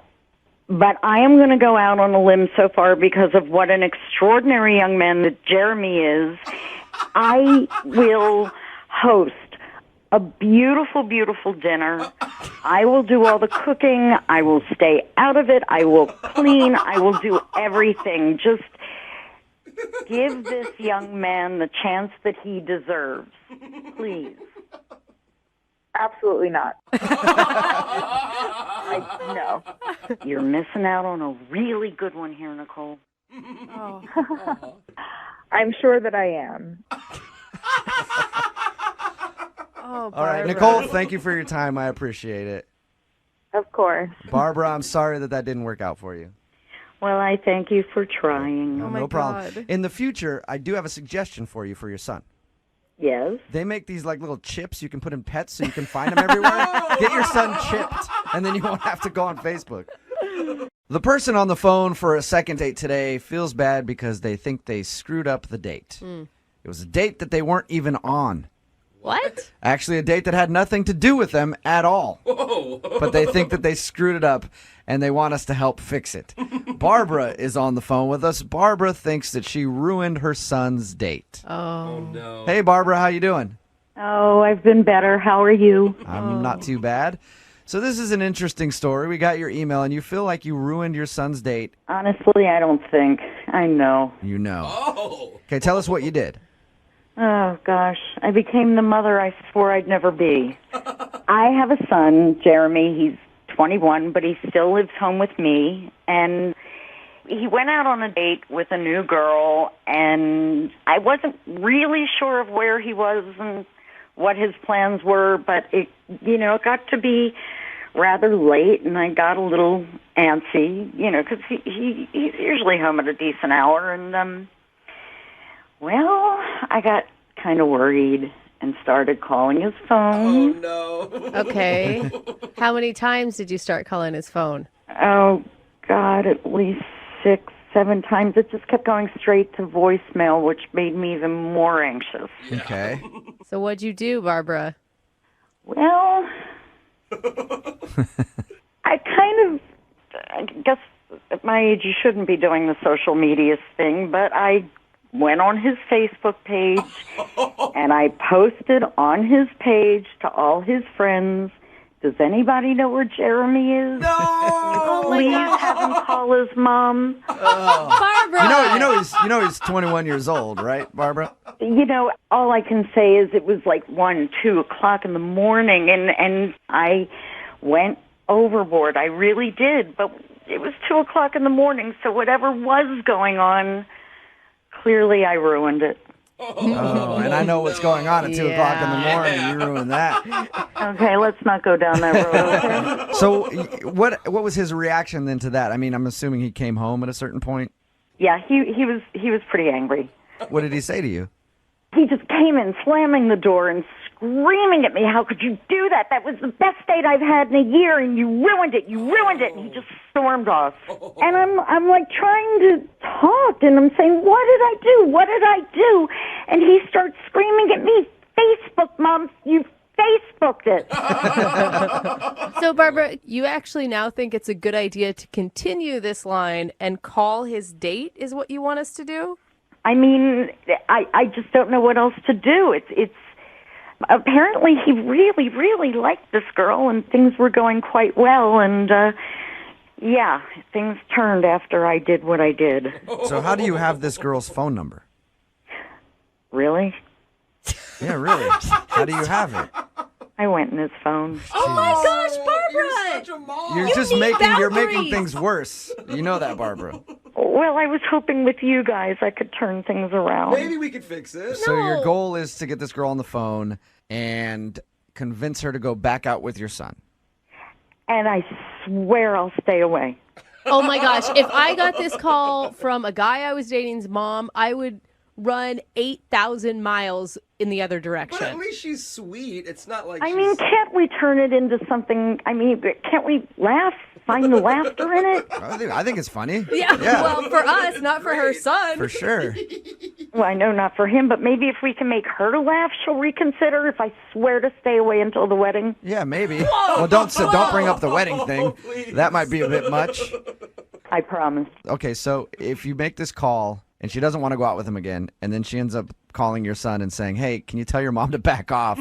He's already mad at you. Don't you think he's going to get even more pissed? Well, I mean, the way I look at it is they don't have a second date anyway. Yeah. So if she goes out with him, it's a win. If she doesn't go out with him, then it's status quo. Yeah, I guess you can't make her talk to him less if she's not talking to him after the date. Have I meddled in my son's life over the years? Of course. But this is probably me at my absolute worst.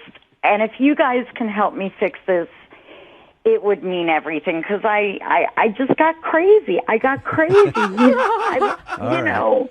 Well, we'll give it a shot. We'll play a song, come back, call her, and get your second date, sort of. I don't really know how to say it, but we'll play a song, come back, see if we can get her to go out with your son again, okay? Thank you. Thank you.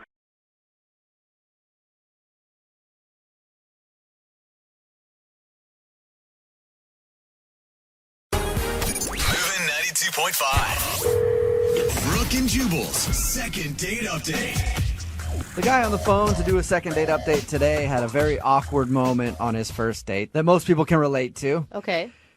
You know how when your date starts off and you accidentally run over a pedestrian? Whoa, what? Yeah, that is so awkward when that happens, isn't it? A little more than awkward. What's up, Joshua? How you doing? Hey, Brooke and Jubal. Is he calling us from jail? Because I'm pretty sure it's a felony or something. I'm not calling from prison, no. Oh, so you didn't get caught? No, I definitely got caught. Oh. All right. Tell us a little bit about what happened, because your email just said, I need a do-over because I ran over somebody. Oh, my God. And that's very confusing. It's like, all right, we'll do a second date update on that. What does that mean? So here's what happened. I met Kara on eHarmony. Okay. She's great. And we decided we're going to go to a concert because we both really dig on music. And I pick her up at a coffee shop, and we're talking, and it's awesome. And I'm just really into the conversation. And then I accidentally ran over somebody. No, you don't just throw that in there so casually. Like, I pick her up, the conversation's great. Oh. And then also, yeah, we heard a little thump, and then I realized, did it again. Ran over a person. Speed bump. Okay, so people freaked out, but it was not my fault. Wait, okay, but clarify for me. When you say ran over a person, do you mean like full speed ahead, like thump over a person? No, I was at a stoplight. It had turned green. I don't know if the guy was hurrying to get somewhere, but he darted in the road, and I figured that it was clear to go. I didn't see him, and Kara yells, "You hit somebody," and I said, "What?" You had to be told that you hit a pedestrian. You didn't just know that? Well, I ran over his foot. Like, it was his foot. Okay, so he didn't like hit your windshield and you didn't notice. No, he didn't crack in the windshield. Okay. But I was really paying attention to her because I'm trying to be a better listener. And so I said, "What?" And there were no cars behind me, so I stopped the car and I put it in reverse and... Ran over his other foot? No, I didn't. I just, nicked his knee. I glanced off. So you almost ran over him a second time. That's an accurate statement, but in my defense, it was his fault. No, there's no defense. And you don't sound guilty about this at all. I have thought about this a lot, and I don't feel bad about it because this guy ran in front of the car, and I stayed. I filed the police report. You know, I got into a little bit of an argument with another person that was on the road about what had happened, but I think that she did not see everything that happened. Right. Wait, what was your date doing the entire time you're filling out a police report? Well, she left. Okay, so she took off. And what did she say to you about the whole situation? Did she say anything before she left? Well, she stayed around and she was screaming a lot for a while. I can understand But that. again, I don't think that's me. I think that she had a family thing that it was bringing stuff up. Another So person. you're blaming past baggage for her wanting to leave? I don't think it was about me. Okay. What was she screaming? I mean, there was a lot of the "oh my gods." There was a lot of "this shouldn't be happening." And is that the last you've heard from her? I mean, I was shouting her name out as I noticed as she was leaving, and then the police officer was really stern with me paying attention to him. Yeah. Oh, yeah. They usually So like she you. might have said something else. Okay. But I didn't hear it. So her walking away while you're filing a police report after accidentally running over some guy's foot is the last thing you've seen of her? Yes. All right. Which, could actually be good for you because she sounds like a key witness in all of this, and I don't think that it was the other guy's fault. But it was his fault. I have been to court about this. No charges are being pressed. Yeah, because she wasn't there. Dude, you hit him twice, man. The second time was a glance. So I disagree with the term hitting twice. Look, it was an accident. It just happened to take place with a really cute girl on a first date, and I just need a do-over. And it will be a do-over where we take public transportation, or... Is that because your license has been revoked? No, I still have my license. It's just provisional, so I cannot drive at night. Okay. So have you tried to call her since then, though, or will this be your first attempt to reach out? I texted her, and I told her, "Hey, I know that was crazy. Sorry about the guy. The guy's doing okay." And nothing? No response? You know, it's funny, like when you see the little dots with the text sometimes. Yeah. I think I saw that right afterwards, but then nothing. Nothing was done. So she thought about responding to you and then stopped herself. Yeah, it seems like maybe she started to say yes, of course, and then she was just nervous. All right. Well, we'll play a song, come back, call her, and get your second date update, okay? I appreciate it. Yeah, man. Moving 92.5. Brooke and Jubal in the mornings. Second date update. The following is a true story about real-life events that have actually taken place in our judicial system. The names and dates have not been changed. They're the same. Yeah. They're the same names and dates because it's really not that big of a deal, but it sounds cooler if I talk like this. And Joshua is on the phone today for a second date update. If you just missed the first part, he ran over a dude on his first date and had to give a police report and has had to go to court over it and everything else. He was found not guilty of any crime. He says that the guy jumped out in the crosswalk when he was not supposed to be in the crosswalk, and then he ran over his foot. And then when his date screamed, "Oh my God, you hit somebody," he reversed and sort of ran over the guy a second time. Yeah. And then his date, Kara, who we're about to call right now to figure out why she's not calling him back, even though we already kind of know, Definitely no. left while he was giving the police report, and he hasn't been able to talk to her since. Josh, I mean, do you have an idea of how to come back from this? Because I don't think it's the accident that's so much the problem. It's your nonchalant attitude about running over a pedestrian. Again, like the guy didn't tumble in front of the car and smash my windshield, and I didn't go, what? He ran in front of me, I got his foot, and then I kind of nicked his knee on the way back. All right. It wasn't like you targeted this guy out of nowhere, like, hey, hold on 1 second. This guy needs to get run over.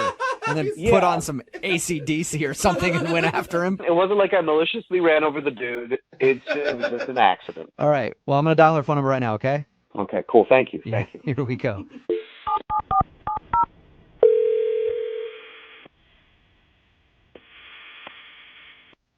Hello. Hi, can I speak to Kara, please? This is Kara. Hey, Kara, how are you? This is Jubal from Brooke and Jubal in the morning. Great. This is weird. I can understand how you'd think that. I'm actually on the phone with you right now because we're doing a segment called the Second Date Update. And basically, we want to ask you some questions about a date that you went on recently with a guy named Joshua. Oh, my God. Yeah. The thing is, he really liked you, and he asked us to call you and find out why you're not calling him back. What? Yeah. He wanted what? He wanted you to call me? Yes. He sent us an email and told us about your horrible first date. What did he tell you? Exactly. He told us that he met you on eHarmony, and you guys were on your way to a concert. And he said on the way to the concert, he was talking to you and wasn't paying attention, and some dude ran out in the crosswalk, and he ran over his foot. Then you screamed, and then he put the car in reverse and kind of hit the guy again. Oh, God. Yeah, that's pretty much what happened. So is that the reason you're not calling him back, the whole accident? Because he said that you left while he was giving a police report. I was pretty shaken up. I mean, I've never even seen anyone hit by a car, much less being in the car. I was in the car. I mean, it was so crazy. And then I had to tell him, you hit someone. And then we backed up and we hit him again. Well, but the guy was all right, right? I mean, he did send me a text message later telling me that the guy was okay, but I mean, I don't know. Like, maybe he's just calling me to, ask me out on another date. Be like, oh, yeah, the guy's fine. Sure. You want to go out again? I mean, we hit someone on a date. Okay, but that was an accident. I understand if you feel like that's a bad omen for a first but date. An accident, like, what's going to happen on date number 2? What are we going to do? There's all sorts of options now, I think. The crazy door has been opened. You guys can just run through it full speed together if you want. I'm cool not going through that door. Like, I'm good. Why wouldn't you text him back, though, after that and just say, hey, that was too much for me on a first date? Look, there were other reasons. That was not the only reason. I was just done with that date. Wait, there was more than hitting a pedestrian. Yeah. What's worse than that? I mean, I'm not saying it's worse. Like, I'm not saying we, killed a family. Like, that would be worse for sure. But, I mean, I was on this date for, 10 minutes prior to the incident, we'll call it. I got in his car, and Joshua wears an ungodly amount of cologne. Oh. It was like being in the back of a cab in Istanbul. Yeah. Just horrible. Okay. Instant And you know what? migraine. Depending on the cologne, that could be worse than running over a person. I mean, that person was okay. If I stayed in my car much longer, I would not have been okay. So that's why you left. You didn't actually leave because of the pedestrian. You just didn't want to ride home. I'll be honest, it was like, dude, my asthma was going to be like, hello. Like, there was no way. There was no way. And I'll be honest with you, like, I don't understand how it is that he could have sprayed that on himself in the morning and was like, yeah, I smell good. Like, no way. Excuse me, can I talk now? What's going on? Okay, that's Joshua. He's on the other line and wants to talk to you. Kara, what is up? Why are you saying this? You know that's not true. Joshua, look, I did not know you were on the phone. And I am really sorry that you had to hear it like that, but it is true. I'm sorry. I put on a little bit of cologne because I cared about the date. I wasn't swimming in it. I'm sorry. Like, I feel bad kind of right now. Like, I'm glad you cared about the date, but it's not that there's nothing wrong with, in general, putting cologne on, but don't you remember I rolled down the window? Like, it was really cold outside, and I rolled down the window, and I was like, hey, look at the fresh air. This is great. You didn't say anything was weird about that? That was part of the distraction that, all right, look. If you wouldn't have rolled down that window, he wouldn't have had to hit somebody. I will have you know that I get a lot of compliments on my cologne, and the majority of them are not from family members. Well, that's fine. Then they can go out with you and be in a small enclosed space and have asthma. But not me. I felt like I was going to die, okay? Not unlike the person you ran over, and I didn't have my extra inhaler with me. Well, the person that I accidentally ran over his foot was nowhere close to death, which I would say is, maybe similar to how your cologne... Okay, look. All right? Okay, fine. You're in such a predicament right now, Joshua. It's not about the cologne. I cannot wear cologne. I can change that, all right? I just think that I got a good vibe from you before all this stuff happened, and I'm sorry. And which part are you sorry for? The cologne or the almost dead dude? I mean, he's not almost dead. Come on. Wow. This was found out in a court of law. He was fine. But honestly, like, I'm just trying to give you feedback about your cologne. Like, it just doesn't smell good, and the amount didn't smell good. And I'm not trying to be mean. It is what it is. Besides, I didn't know you were on the phone. They tricked me. So wait, were you attracted to him before you smelled him? No, I'm serious, because the smell is an automatic turnoff, but there could have been something pre-smell. When I saw his pictures online and we communicated online, it was really cool. And when I saw him from far away, it was great. When I walked up close, not so great. But, and I don't mean like he was ugly. I mean like it was the smell. But from far away, it was good. I mean, it just like once you got closer. Can you please stop talking about how bad I smelled? Well, Josh, do you want to go back to talking about the guy that you hit? We have two options here. Yeah, that's a good point. I feel like there's a door number 3 that we're not even talking about here, which is we were having a pretty good time before I hit someone. And, that is a really weird thing to say. Okay, but anyway. I know, I'm just acknowledging the elephant in the room that we've been talking about this whole time. But if when it comes to the cologne, I don't need to wear any cologne. I could just wear deodorant. I could not wear deodorant. I cannot have any of that. Please wear deodorant. I don't care if you're going out with me or not. You should be wearing deodorant and none of that like natural stuff, like actual deodorant. So actual deodorant. Well, all right. How about this, I Kara? don't use crystals. I have never. Oh, okay. Okay. Let's not get into deodorant brands right now. I just want to ask Kara a question. Will you go out with Joshua one more time? You can take public transportation. He won't wear cologne, and we will pay for the date. It's a pretty Will you good go out deal. with him one more time? Kara, come on. Please, just give me a second shot at this. I feel like I'm on Let's Make a Deal. We met on eHarmony. We are a great match for each other. We could end up with each other. That's right. That's the place that claims to find the perfect people. Yeah. I've seen the commercials. eHarmony never said he would hit someone in a car either. So, I mean, that would make for a weird ad campaign. But yeah, that's true. See, he's funny. So, will you give him one more shot if he doesn't wear cologne? And you guys can talk about the whole car accident thing later, but You have to will you say give him another yes. chance? okay, the thing is, it's like no cologne, not like pick another brand, like no cologne. Joshua? Like I don't trust your ability to like bathe yourself in it. if you go out with me, I promise I will not wear any cologne. I just feel like we had a good vibe before things happened. Will you do it, Kara? Okay, But if I show up and I smell anything on you, like any cologne, I'm leaving. And if your bumper is damaged or I see like blood or hair on the front of your car, we're done. I have already cleaned the car. You can't see anything on it. So, well, that's really good to know. Yeah, isn't that wonderful? Good. Congratulations, Joshua. You got a second date. oh, Kara, I'm excited to see you again, and I promise you won't regret it. Unless he runs over another person. Oh, wow. Brooke and Jubal in the morning. Text in at 78592 that says, I agree. I'd rather date a murderer than a guy who had bad cologne. Oh, come on. And I think personally, I agree too. If you missed today's second date update, this guy Joshua wanted to call this girl named Kara. He wasn't getting a call back, and he figured it was because he actually ran over a dude on their first date. Yeah. Now, it wasn't his fault. That's been proven in a court of law. Yes. A guy was crossing at the wrong time, and he kind of clipped the dude and then reversed and ran over his leg. Again. And he thought maybe that was a bit too much, and she thought he did it on purpose or something because he wasn't paying attention. But that wasn't the reason. The reason was it was because he was wearing very bad cologne. Oh, man. And she didn't even want to be in the car with him in the first place because his cologne was so terrible. That's so sad, though, when you get in a car accident and she's like, thank God I can leave now. Yeah. This is my cue. Like, I have an excuse. I know, she's actually excited because she just saw somebody get hit with a car. Like, oh, sweet. I get to stand outside and wait for the cops to show up. That's going to take a while. Fresh air.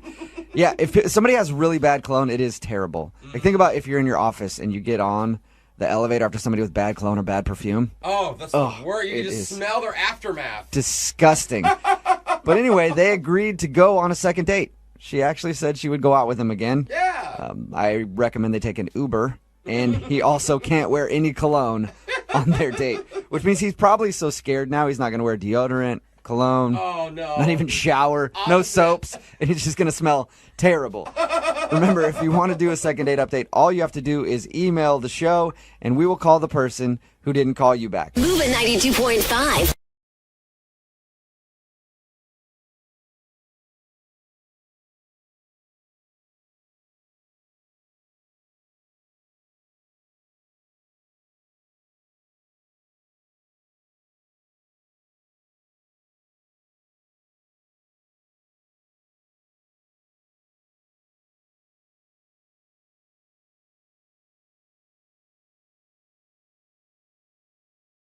Moving 92.5. Second date update. We got an email into our show from one of our listeners named Bobby. Ooh, hey, Bobby. I don't know if that's how he pronounces it, but that's how I want to pronounce it. It's Like, the only Bobby. way you can say it. Hey, Like Bobby. 3 A's and 5 Y's. Yeah, Bobby. Bobby emailed us and told us he went out on a date that had two very distinctive sides to it. Okay. And I'm reading out of his email. He says, quote, one side was very uncomfortable and odd, and the other was fun and enjoyable. Ooh. Polar opposites. Yeah, that pretty much describes every Craigslist meetup I've ever had. So, Bobby, your email really got my attention, but before we hear about your date, tell us about the girl you went out with. What's her name? Caroline. We can't do anything with that. Caroline. Bobby. Caroline. Okay, it's gonna get old real quick. Where'd you meet her? Where'd you meet Caroline? We met online. Okay, and what stood out about her? Well, to be completely honest with you, she was the hottest match I've had in an entire year of being on. Impressive. I like that your voice goes so deep when you say that. That's how you know it's a man thing. She was super hot. And bonus, she's a college graduate. Oh, so she's possibly smart. It doesn't always mean that you're smart. Sexy and semi-educated. That's when I'm out. That's Never what mind. men love. She's got brains. Never mind. So, Bobby, tell us a little bit about the date. Did the uncomfortable and odd part happen first, or did you start off with fun and enjoyable? It started out odd and uncomfortable. Really? Usually people don't even give it time to get through odd and uncomfortable to get to fun and enjoyable. What was so weird? Well, we met at a restaurant, and I was the first one to arrive. I got there just a few minutes early, and when she came walking in, I recognized her immediately, and I go in just to give her a hug, and she stopped me and stepped back and said, "No, thank you."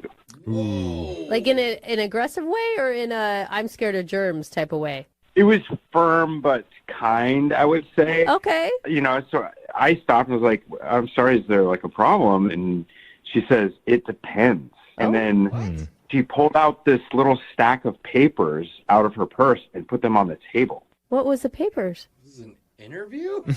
They were like court documents that she had printed offline. 6 cases. They were my court cases. Oh, I thought you were getting served for a second. Wait, you got a record? A slight record. Why 6 pages? If you can do a stack of papers, I don't think there's anything slight about it. What were you feeling when she did that to you? I felt like I was in school, like in trouble with a teacher or something. It was weird. You know, though, at least she showed up. Like, most girls would Google search you probably and just never show. True. Like, Totally. But the records didn't actually say what I had done or what had happened, because that's not available. So she asked me to explain each one. Whoa. oh my God. This sounds like a hot start to the date. Were you totally honest with her? Yeah, we talked through the issues, and he was like, traffic stops and this kind of thing. And she's very skeptical. As we are. I am right now. Yeah. And I'm feeling like I'm on trial again. Again. Yeah, I'm trying to put myself in your shoes. Like, you just must have been so nervous. I was very nervous because I wanted things to work out. Like, I had matched with her, and she was smoking hot. Yeah. I know, you want to come off looking good to the sexy chick. So, dude. was she impressed with what you said? Or not impressed, but was she She's like, ooh. was she okay with the things that you crimed up? How do you say it? Crimed up. I like it. I think never be your own lawyer, Yeah. Jeffrey, just so you know. So what'd you think of your crimes? She did start to warm up, and I basically just told her I've been unlucky with the cops for pretty much my entire life. That's what they all say. Yeah, they're out to get me. No, I'm serious. Like, one of the examples is I was arrested for driving with a deployed airbag.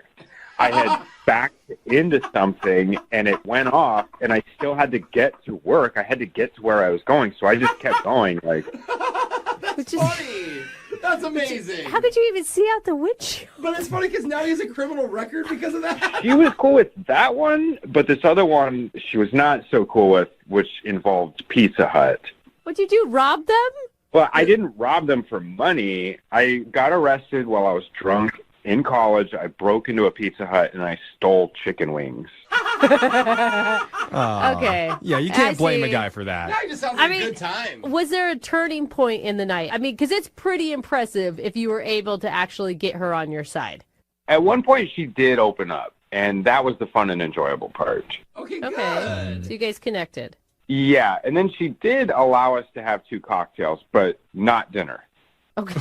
Whoa, okay. Man, this girl sounds pretty uptight. Strict? But I have an idea about why she didn't want to have dinner with me, and it's because I didn't want to tell her about my last court case. There was one left, and it's just super embarrassing, and I didn't want to talk about it. So you spilled on the other ones, but that last one you said, nope, not going to happen.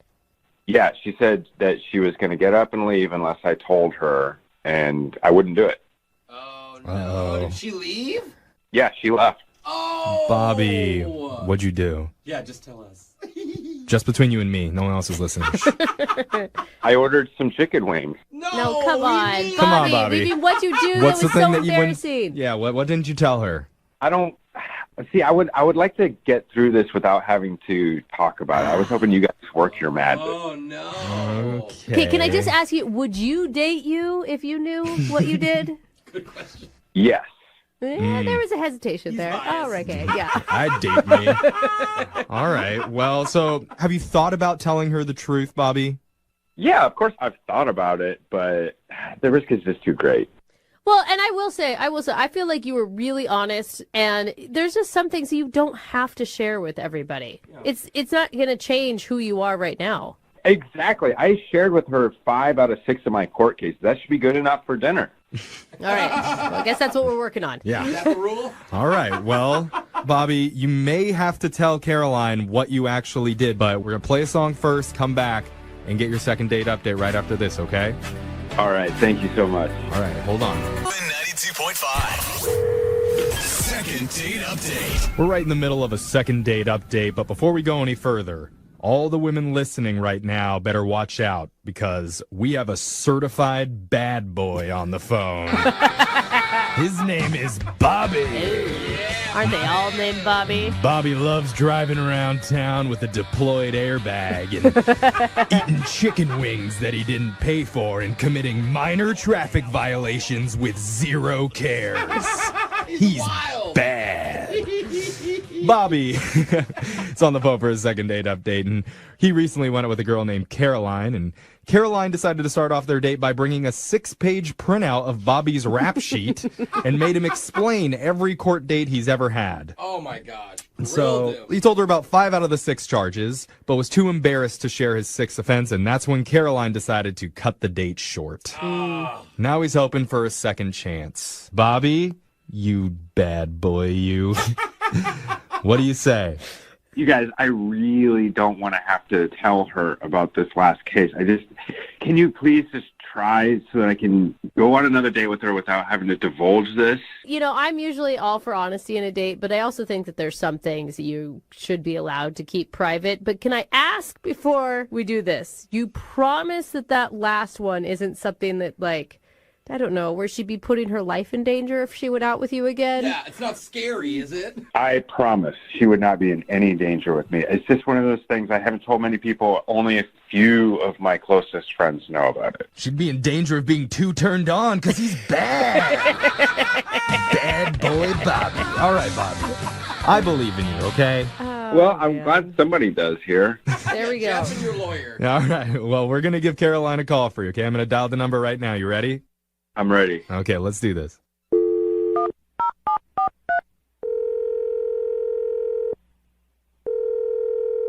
Hello. Hi, can I speak to Caroline, please? Speaking, who's this? Hi, Caroline. My name's Young Jeffrey from the radio show Brooke and Jubal in the Morning. I'm sorry, who is this? It's Young Jeffrey. I'm a radio host. Hi, Caroline. You're not familiar with Young Jeffrey? That's actually not that shocking, Caroline. I'm sorry. How many people are on the phone right now? Oh, that's confusing. There's 3 of us in the studio right now. Hi, Caroline. I'm Brooke. I'm Jose. We're a radio show. You said that part already. Okay, we're a repetitive radio show. Yes, and did you know that we broadcast our show on the radio? Oh, God, Jeff, stop. Sorry if we're annoying you. Why are you guys calling me? That's it. Yeah, let's get right to it. Let's do that. We're doing something called the second date update. Basically, that's where if one of our listeners has gone out on a date recently but isn't getting a call back, we can call that person for them and figure out the reason why. So you recently went out with a guy named Bobby. Bobby wanted you guys to call me? Mm-hmm. Right. Bobby had a great time on his night out with you, and he's just wanting to know the reason why you're not getting back in touch with him. You know, I think I made it pretty clear to him when I saw him last week, and if he doesn't want to follow my rules, then I don't want to go back out with him.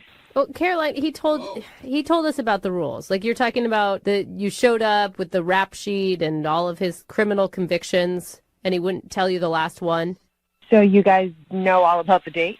Well, I mean, some of it. From his perspective. We don't know it from your perspective. And kudos to you for being very thorough on background checking him. I think that's a good call on your part. I mean, honestly, I just want to feel safe, and I feel like every woman should do, you know, a little bit of digging and make sure they know who they're going out with. Totally. But they all seemed like pretty silly offenses, nothing crazy. He told us about the Pizza Hut one where he stole the chicken wings when he was drunk, driving with a deployed airbag. I mean, that's just silly. Yeah, but he didn't tell me the last one, and I'm worried that if he's so ashamed or if it's so horrible, then that's simply not going to make me feel safe or comfortable enough to see him again. Well, I can understand that emotion, but he assured us that it was nothing bad, nothing terrible. He's a good guy, and he was caught in a bad situation.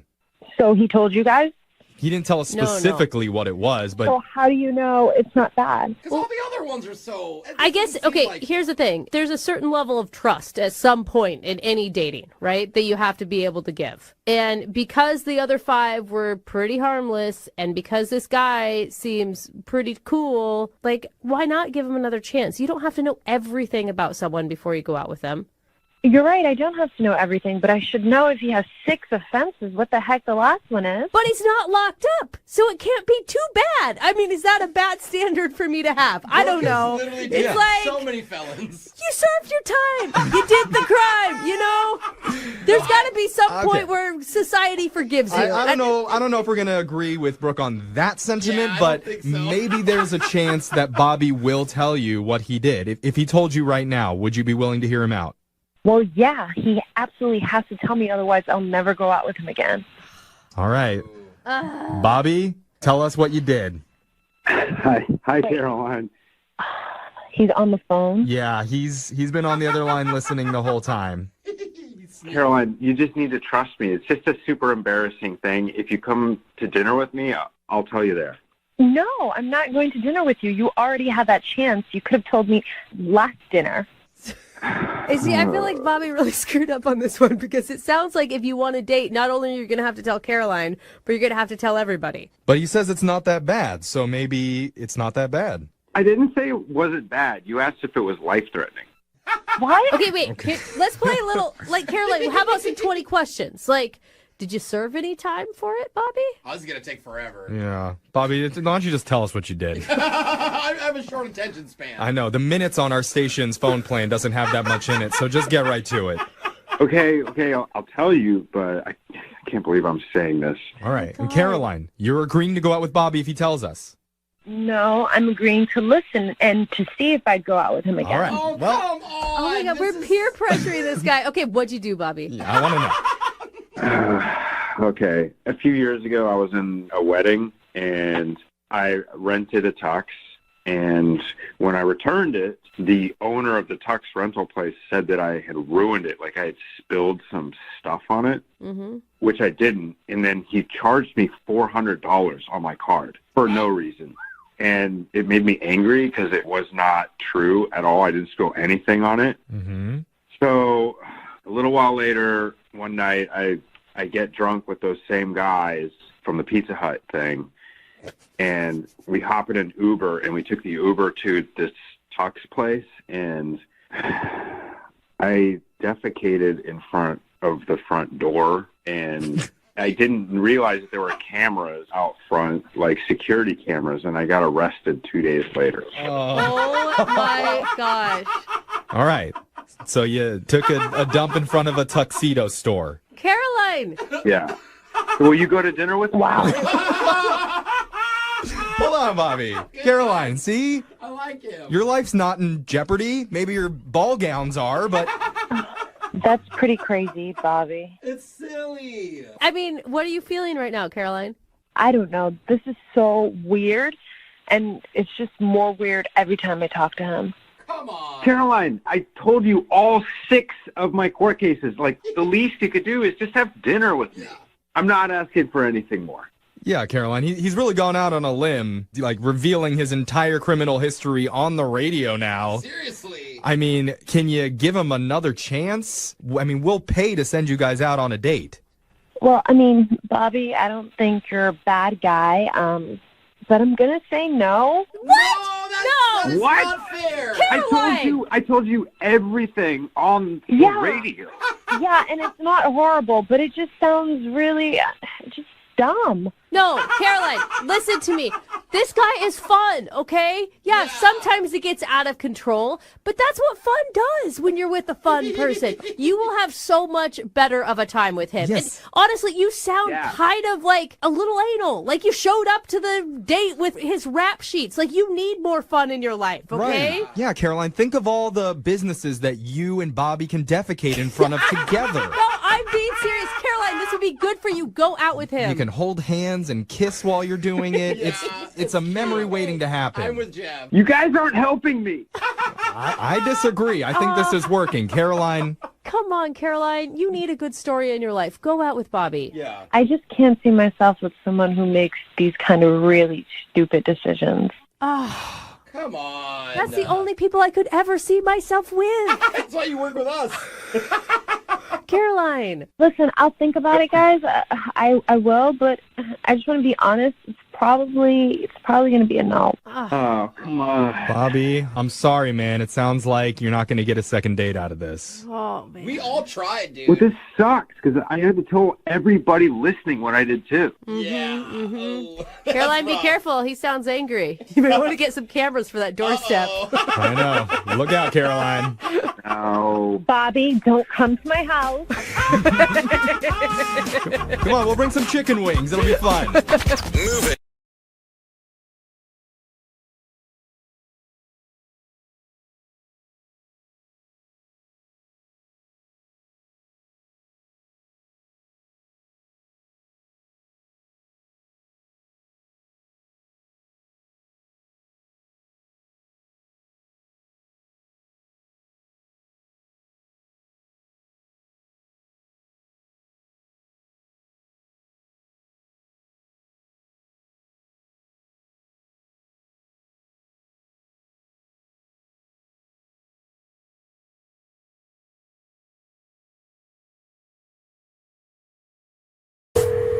Brooke and Jubal's second date update.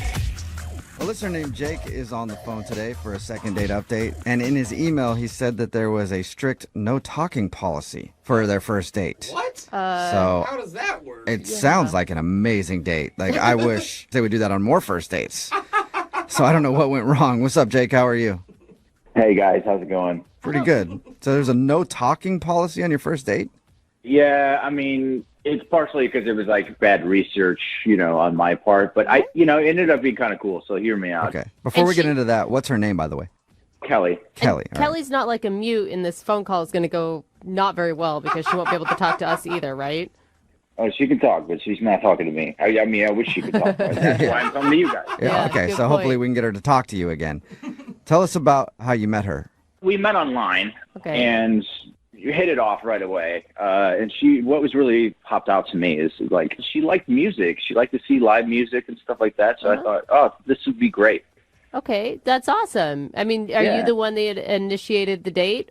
Yeah, I asked her, and then she agreed to a first date. Sweet. And what were you feeling when you were arriving at the date for the first time?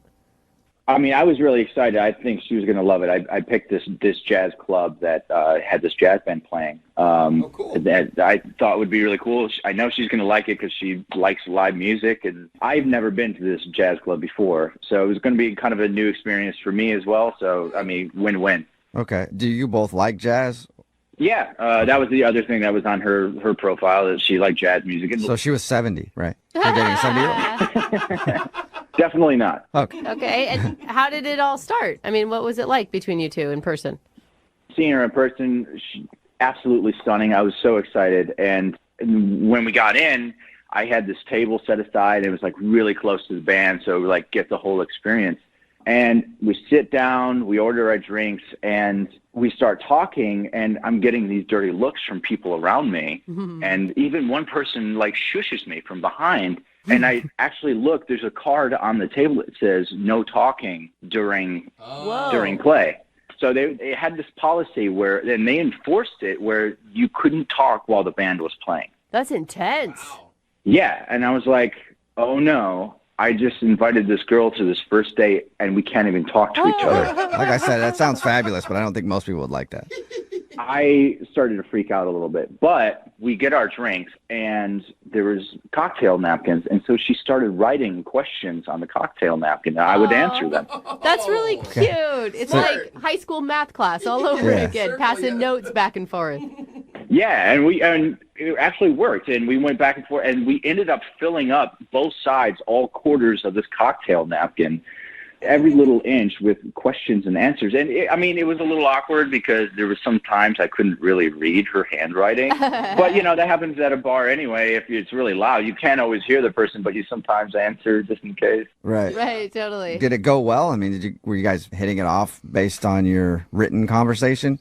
Yeah, we were, and it was interesting because it was like talking online, only in person. So you could see her reactions to reading what you were writing, and it was really cool. And the music was great, and we had a great time. Nice. Afterwards, we were like, let's do this more. And so I invited her over to my place so we could actually talk, and she agreed.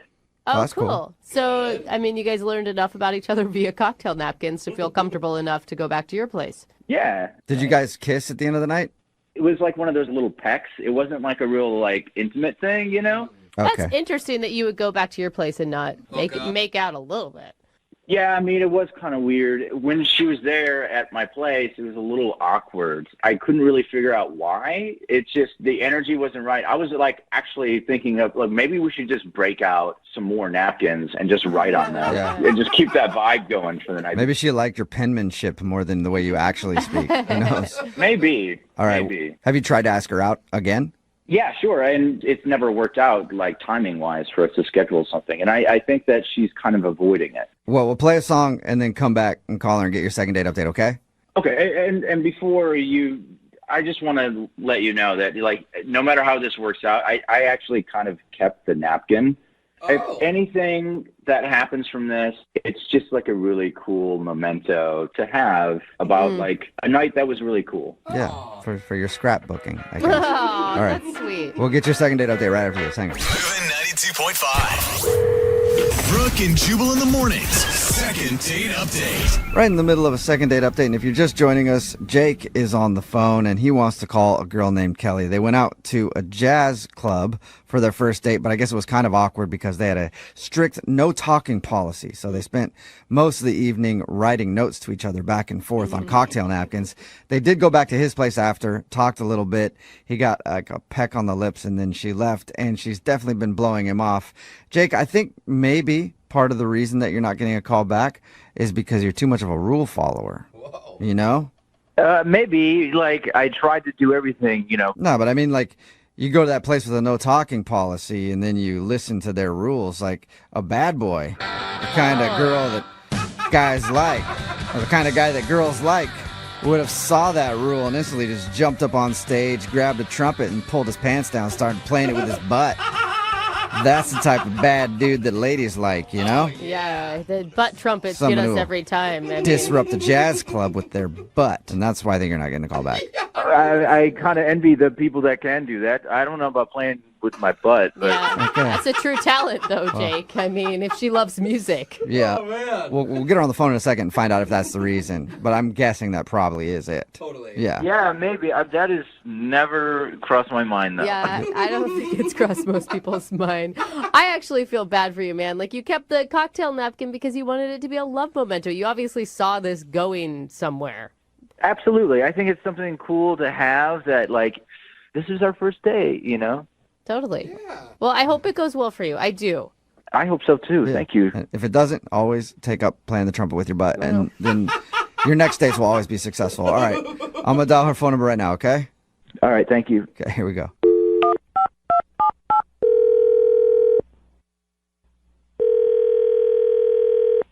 Hello?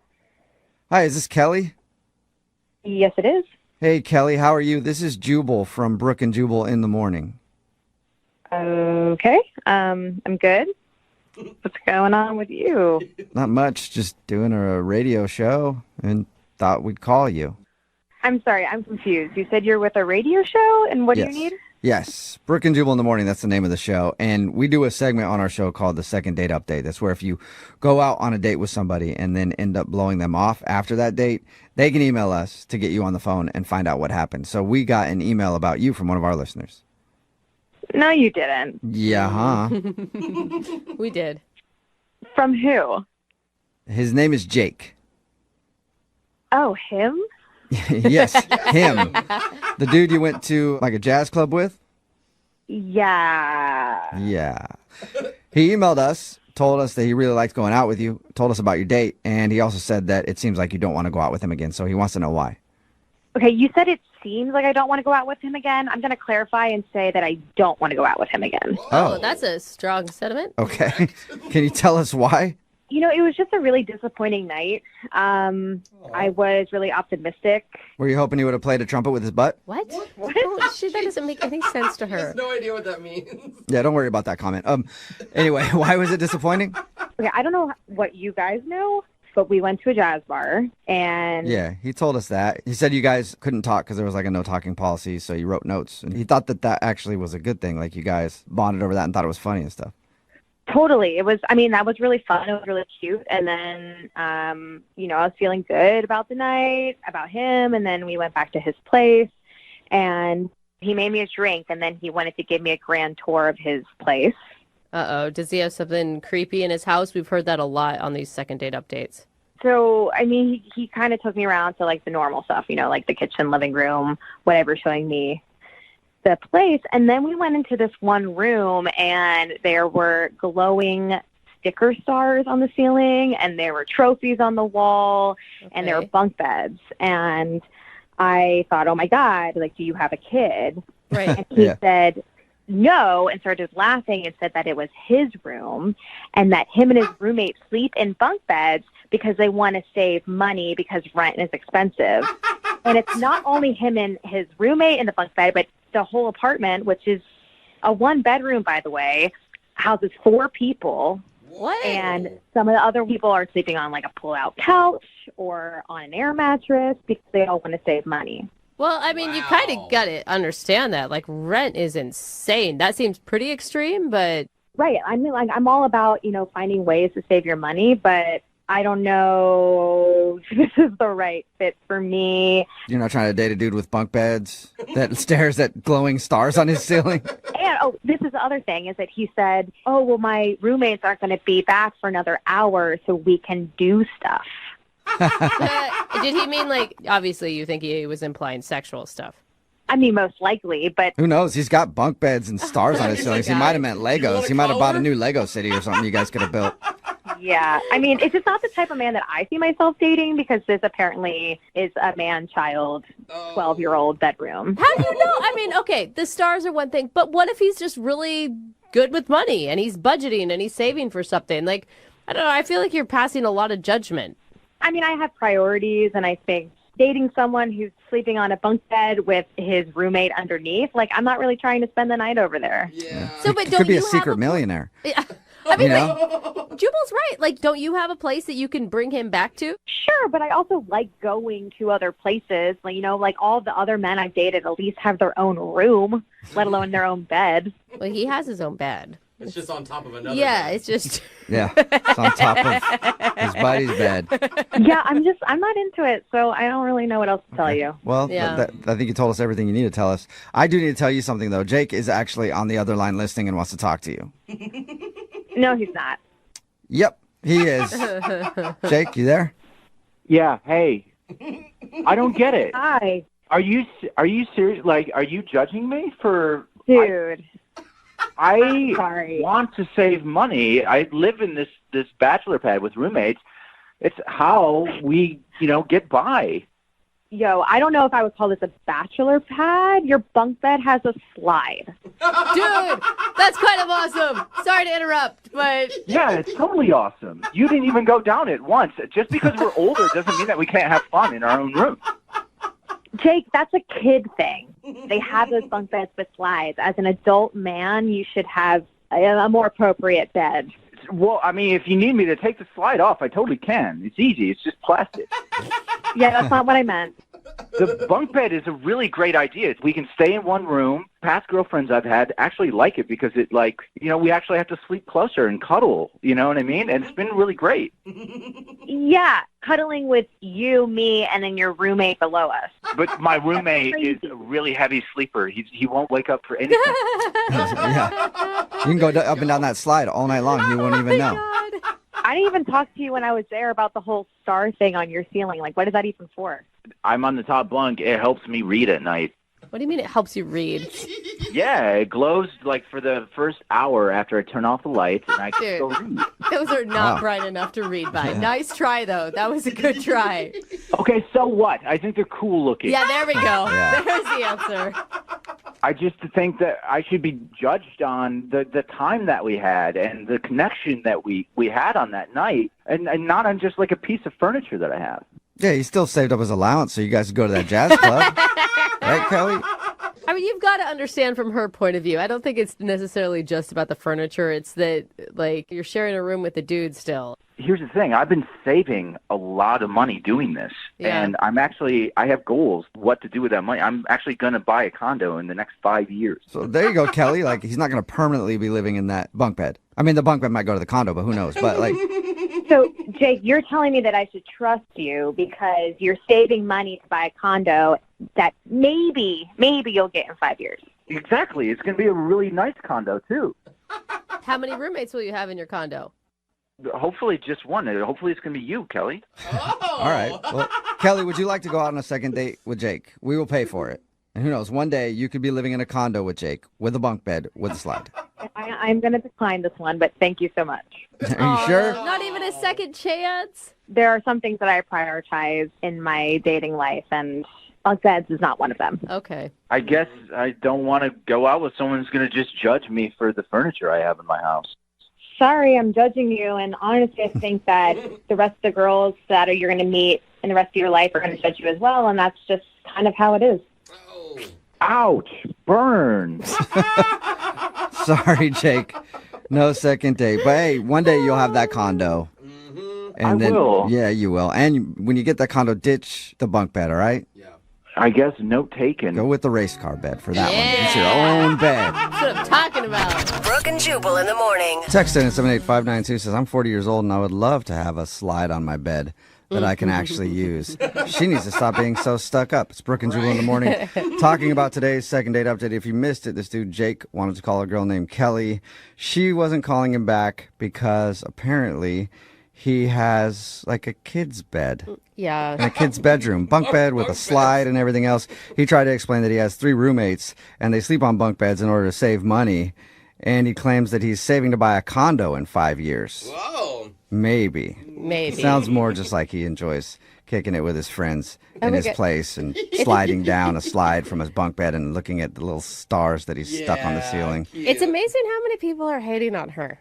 Yeah, Like, I know. yeah, I get it, and I defended the guy too, but I don't know that I would date a guy that was sleeping in a bunk bed. I could date either. a girl on a bunk Yeah. bed. They did not go out again. Remember, if you want a second date update, all you have to do is email the show and we will call the person who didn't call you back. Moving 92.5.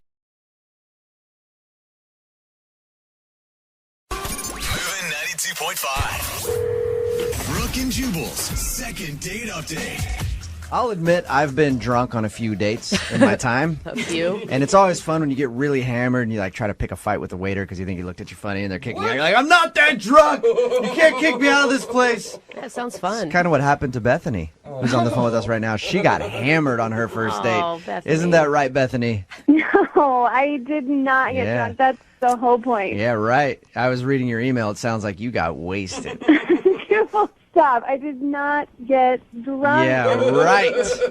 But you sound drunk right now, Bethany. I'm not going to lie. No, I'm just a happy person. All right. Well, we'll talk to you a little bit about your date. First of all, who's the guy that you want us to call today? His name is Robert. Robert. Okay. And what did Robert think about you getting absolutely faced? I did not get drunk, okay? All right. We went wine tasting, and I mean, yes, I did swallow a couple of sips of wine. Thank you for finishing that sentence. Right. Well, your email said that you think he might have thought you were drunk, and that's why he's not calling you back. Yeah, because I got this, like, rampant case of the hiccups, and I could not get rid of them. I was trying to hold my breath, and I kept hiccuping, and I started laughing. That sucks whenever you, even if you're drinking or not, just when you can't get rid of the hiccups. And that would be embarrassing on a first date. Yeah. I mean, and we were in this, like, quiet room with a bunch of people, learning about these wines, and Oh, yeah. I didn't even think about the fact that you were wine tasting. So you got a bunch of snooty, oh, I can taste, this one tastes very nutty. Meanwhile, you're in the corner hiccuping, throwing down glasses of wine, looking like the drunk in the room. yeah. And I, like I said, I was giggling because, like, once you like, have that giggle bug and you cannot shake it, and then you're hiccuping on top of it, I was just, like, a crazy person. Was he laughing with you, though? Because, I mean, it sounds like a funny situation. At first, he was like, oh, my God, I can't believe, you have the hiccups, and, like, it was kind of a silly thing, but they would not go away. And I think that by the end of it, he thought that I was, like, really drunk. I mean, if you had seen, like, these sips of wine. Like, there's no way, even if I had drank all of them, Okay. that I would have been that wasted. Up until the point when your hiccups started, how was everything going? Great. I mean, he was just such a gentleman and very sweet. He's like exactly my type. All right, what else happened on the date? The crazy thing is, the whole time I had these hiccups, and then we were asked to leave. What? No way. Yeah, like the instructor was like, I'm sorry, because, you know, you can't, like, be obnoxious and drunk, but I wasn't. Are you lying to us about the drunk part? Are you sure you weren't wasted? No, I wasn't wasted. No, not at all. So they kicked you out of the wine tasting thinking that you were hammered. When he actually said, I'm going to have to ask you to leave, it was the most humiliating thing. I mean, there have been times in my life where, like, I have been tipsy and I have been a little wild. I have never gotten asked to leave. That's the worst part. When you get kicked out of somewhere and you're not drunk. I've been kicked out of a place because they're like, hey, you were grabbing girls on the butt. And I was like, no, I actually wasn't. For once in my life, I wasn't doing that. I was like, if you want to send me back in there, I will grab somebody on the butt so you can kick me out. It's worse when you haven't actually done something wrong and they kick you out. Yeah, and I was trying to reason with the guy almost like, don't you see how this is like the most ridiculous situation? But he was just like very serious. Like, I take cheese and wine very seriously. So they kicked you out of the wine tasting thinking that you were hammered. And what did he do after that? It was kind of awkward because once we left, like, I didn't have hiccups anymore. So it was like, well, we could have gone back in, but then we couldn't because they kicked us out. So Right. he was just like thoroughly annoyed. And I could tell, but I was just kind of like trying to blow it off like, oh man, like, what are the chances? And how did everything end with him after your date was done? Did he say that he wanted to go out again? No, I kind of gave it this like, oh man, how about we like give it another shot, you know, like just trying to blow it off, but he couldn't get out of there faster. Oh. So when we get him on the phone for your second date update, do you think that he's going to be open to going on another date with you? I think if I can actually get through to him the honest truth that I was not drunk. Okay. I mean, I'm serious when I say, like, I get the hiccups. Like, if I eat spicy food, I'll get the hiccups. But it's not like, usually they'll go away. So you need our help in pointing out to him that she actually wasn't drunk. Right, yes, please. Have you tried to explain to him since your date? I sent him a couple texts, but I didn't want to look like a crazy person. And did he respond to anything? No, he didn't. You haven't heard a word from him? No, I haven't since that night, since our parting hug. All right. So he's obviously didn't like something about your date. No, he didn't. Okay. Well, play a song, come back, get him on the phone, and get your second date update, all right? Okay, great. All right, hang on. Moving 92.5. Brooke and Jubal in the mornings. Second date update. The goal of today's second date update is to call a guy and convince him that his date wasn't absolutely hammered during their first date. Bethany, you about ready to give him a call? Yes, I am. All right, here's my advice to you. Before we make the phone call, get hammered right now. Yeah. Get as drunk as you possibly can. That way, when we get him on the phone, I can be like, see, this is how she sounds drunk. She wasn't drunk on your first date. Well, don't you think that would decrease my credibility significantly? It could, but it'd be fun for me. That's all that matters. If you're just tuning in, Bethany wants us to call this guy named Robert. They met online. They went to a wine and cheese tasting. She got a fit of hiccups, like halfway into the thing. And they ended up getting kicked out because the guy who was running it thought she might be drunk. And now she thinks that Robert isn't calling her back because she got hammered on their first date. So our goal is to call, get him on the phone, and convince him that you aren't a drunk mess. Are you ready to go, Bethany? I am ready. All right. It's kind of ironic how a drunk mess is calling to convince somebody else. Yeah, I know. You call the right place. If there's anybody that have had to do a lot of damage control after being drunk, it is me. So you called the right place, Bethany. All right, I'm going to dial the phone number right now, see if we can get him on the phone and hopefully get you a second date. Great.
Oh my God, you really, like, that was why you just told me back? That's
You could hang out with.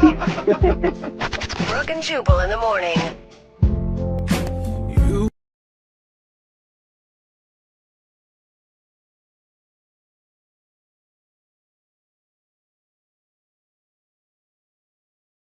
Lincoln South Food Hall in Bellevue. Fitness for foodies. From carb-loving meat eaters to vegan and everything in between, we've got you covered. Grab a quick lunch or come for happy hour. You'll leave craving more. Order online at lincolnsfh.com. Moving 92.5. Brooke and Jubal in the mornings. Second date update.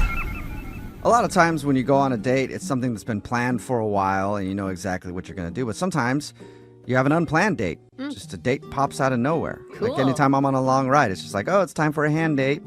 What? That's A not hand date. Just a long drive and an unexpected date. I don't think you're Yeah, allowed you'd to. have to buy your hand dinner. I don't even know what you guys are talking about. I don't know Uh-huh. what you're thinking of. But anyway, enough about me and my hand dating rituals. Let's talk to Mona, who's on the phone right now. And apparently Mona had an unexpected date. What's up, Mona? How are you? I'm all right, guys. Mona, did you have a hand date? No, I didn't have a hand date. Oh, okay, good. So your email said that you didn't really plan a date, but it kind of happened, and now he's not calling you back. What's his name? His name is Carl. Carl. All right. And how did you have an unexpected date with Carl? So let me start from the beginning. About 4 months ago, I got dumped by the love of my life. Oh my gosh, those are the worst dumpings. I'm so Like sorry. dumping even by someone you don't like very much sucks. Yeah. It was heartbreaking and heart-wrenching. Yeah. I thought he was going to be the one. And the worst part about it is that he dumped me for his best friend. What? Wait, male best friend or female best friend? I don't want to get into that right now. Okay. Sounds like a I'm sorry, lot of stuff going honey. on there. Yeah, I All mean, right. it was just the worst part of my life. I think that was really low for me. Okay. But the other day, I went out with some friends. I had to get myself out of this slump. Mm-hmm. We went to a bar, had a few drinks, and she's like, give me your phone. I'm like, why? She said, just give me your damn phone. So I gave it to her. She downloaded this dating app, and we start swiping. And, just swiping left, swiping right. I was like, nah, that guy's ugly. But then I matched with Carl, right? Nice. And I was like, oh, he's kind of cute. And he, immediately responded back. And it was weird because 20 minutes later, he showed up at the bar. Wait, Okay. did you tell him where you were, or was that by chance? Yeah, I told him. Oh, good. Okay, so I'm you like, invited- this you- guy is crazy. Yeah, you invited him out then. 'Cause I was a little tipsy. I was like, all right, let me do something a little wild and crazy. So, and he showed up. It was spontaneous, and it was really cool, And my friend decided to pardon herself after making sure that he's not in that job. Good. She's a good friend. Yeah, no, she's like, you cool here? I was like, yeah, I'm cool. Good wingman. So she left, and then Carl and I started drinking a little bit more and joking around, and we ended up staying at the bar pretty damn late. Okay. You guys hooked up, right? Like this is leading to a hookup. Well, no, wait. Let me tell you what happened. So, because I was being spontaneous, I kind of dared him to do something spontaneous too. Okay. And he's like, okay, what do you want me to do? I was like, go to the bathroom, take off your underwear, and bring it back to me. What? Okay. Did he do it? He totally did. Okay. Okay. Well, yeah. Well, he's definitely thinking that you guys are hooking up at this point. Yeah. I mean, he was really cute and it was fun. And I kind of did something even more spontaneous. I grabbed his boxers and I used it as a napkin. What? Gross. Oh, no. That is disgusting. Yeah. Left more streaks? I was like, you guys oh are my having God, fun until you did Jose. that. Now that's just disgusting. I thought it was kind of sexy, Like Sexy? Okay. Yeah. What did Carl think? Yeah. I don't know because I haven't heard back from him. I don't know. Wait, what happened after you used his boxers as a napkin, though? Well, we both got really, really tipsy, and I decided to Uber home. He gave me a little sweet kiss on my cheek, but I just Ubered home. Okay. Did you keep the underwear or did you give it back to him? Oh, I kept it. Okay. So you have his underwear now, but no call back from him. I have his underwear, but no Carl. All right. So wait, was there a discussion of you guys going out again? The night was kind of hazy. Okay. So I figured, he must have been turned on, or I don't know. I thought I'd hear back from him. I've texted him a couple times after. I've tried calling. It goes straight to his voicemail. So I don't know. You haven't heard anything from him? No. Have you texted him being like, hey, I got your underwear if you want them back? I have. I've been kind of flirtatious. You don't think that he was just expecting a hookup that night? I mean, because he meets a girl, 20 minutes later, he finds her at the bar, she asks him to take his underwear off, and then you Uber home. Like, I don't know if he was looking for an actual date, because it doesn't sound like it to me. I mean, we had a really good time. We talked a lot. We joked around a lot. I got to know more about him. He got to know more about me. I mean, it just seems like we were on a different connection, not just, a one-night stand. Okay. Well, we'll play a song and then come back and call him and find out why he's not calling you back. Okay. Maybe get his underwear back, too. I don't know. All right. We'll do it right after this. Hang on. Moving 92.5. Brooke and Jubal in the mornings. Second date update. If you're just joining us for today's second date update, Mona is on the phone and she wants to call a dude named Carl. And I'm surprised she's not getting a call back because on her date, she went to a level of commitment that most married people don't even go to. She actually used his underwear as a napkin.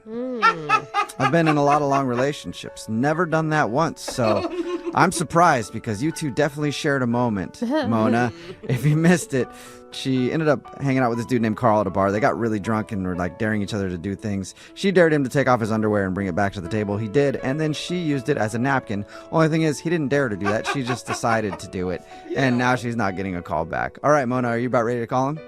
I am. Okay, and this is your first venture back into the dating world since your big breakup.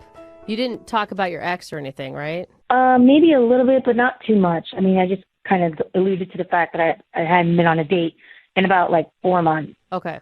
You also said you were really drunk too, so there may be a moment you don't remember where your ex. All you did was talk about your ex. A very good point. This is fair too. All right, well, I'm going to dial his phone number right now and see if we can figure it out, okay? Okay. All right, here we go.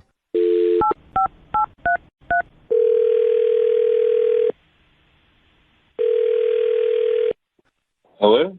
Hi, can I speak to Carl, please? This is him. Hey, Carl, how are you? This is Jubal from Brooke and Jubal in the Morning. Excuse me? This is Jubal from Brooke and Jubal in the Morning. It's a radio show. All right. Hello? Hi. What's going on? That's a good question, Carl. I'll answer that. We do a segment on our show called the Second Date Update. That's where if you go out on a date with somebody and then end up not calling them after, they can email us to get you on the phone and find out what happened. And we got an email about you from a girl named Mona. So You kind of understand what's going on now? I went out with a girl named Mona, but Right. what's And the... now you're not calling her back or answering her text messages. That's why we're on the phone. Mona wants to know if she did something wrong. Let me understand this. Mona called you to call me to find out what happened on our date? Yes, exactly. So now I'm supposed to tell you, and then you're going to tell Mona? Yas King. Yas. Spread the gossip. Yes. That's exactly what's supposed to happen. I mean, that's just weird. Can I take a guess of what I think may have happened while you're not calling her? Sure. From her description, like, you answered a text from her 20 minutes later, you're at the bar. Were you just hoping for a hookup? No, she was fun. Like, it was a good time. So yes or no? I mean, no, I didn't show up expecting a hookup. No. Okay. Is the reason you're not calling her back because she used your underwear as a napkin? Also a good reason. Oh, my God. She told you that? Yeah, she did. Oh, man. No. I mean, I've never seen anyone do that. I mean, it was, like, funny at the time, but when you say it, like, now, it just sounds kind of creepy. Yeah. I mean, I have to give her props for the delivery. So you had fun with her. You guys had a good time at the bar. Yeah, I mean, like, I didn't ask her to use my boxes as a napkin or anything, but, like, we were having a good time. We had a bunch of drinks. It was a good time. I just, like, by the end, I just don't think I was feeling it. Is there any specific reason? I mean, Your voice just went really high, so... Well, I mean, I'm trying to think of how to put it. We talked about lots of different things, like, nothing that was, like, too crazy or anything.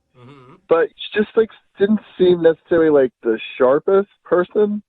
And, like, I know we were drinking, so that could have something to do with it, but it just... I think it might be deeper than I like hearing you try to not say you felt like she was a dummy. Yeah. Well, I don't think she's a dummy. I just think that, like, there's some things that, like, she may or may not really quite grasp. I appreciate the effort. But you don't think she's that smart. Is that what you're trying to skirt around? I don't think she's super. Yeah, I mean, I guess, like. Okay, she's no wait. scientist. You guys, do you think, is there any way, Carl, that you think that she was doing, some girls think that guys don't like intelligent women, so they play the ditzy card. It's very obnoxious, but she hasn't been dating in a while. Yeah, I mean, okay, fine. But, like, it seemed a little bit more, like, sincere than just, like... How about an example? Yeah, okay. Later in the night, we were, like, talking, like, after the whole napkin thing, and we were talking about, like, history for some reason, and she didn't agree with how I told her that they count centuries. What do you mean? She didn't agree. Okay, like, I told her the 19th century was the 1800s, that the 18th century was the 1700s, and she, like, cut me off and was like, that's bull. You're wrong. Started, like, getting, like, pissed off about it. Like, I was somehow, like, making up things. Did she not did she not understand what you were saying, maybe? Well, at first I was like, okay, are you drunk? And just, let me say it again. And she was like, no, you're wrong. It's the 20th century because it's 20 whatever. And I was like, okay, no. Wow. And so I tried to, like, explain it forwards, backwards, whatever. And she just kept getting more and more irate and telling me I was stupid. Oh. And it was like, I was just making things up. And I was, it got to the point where she was just like, let's agree to disagree. And I was like, let's agree to disagree.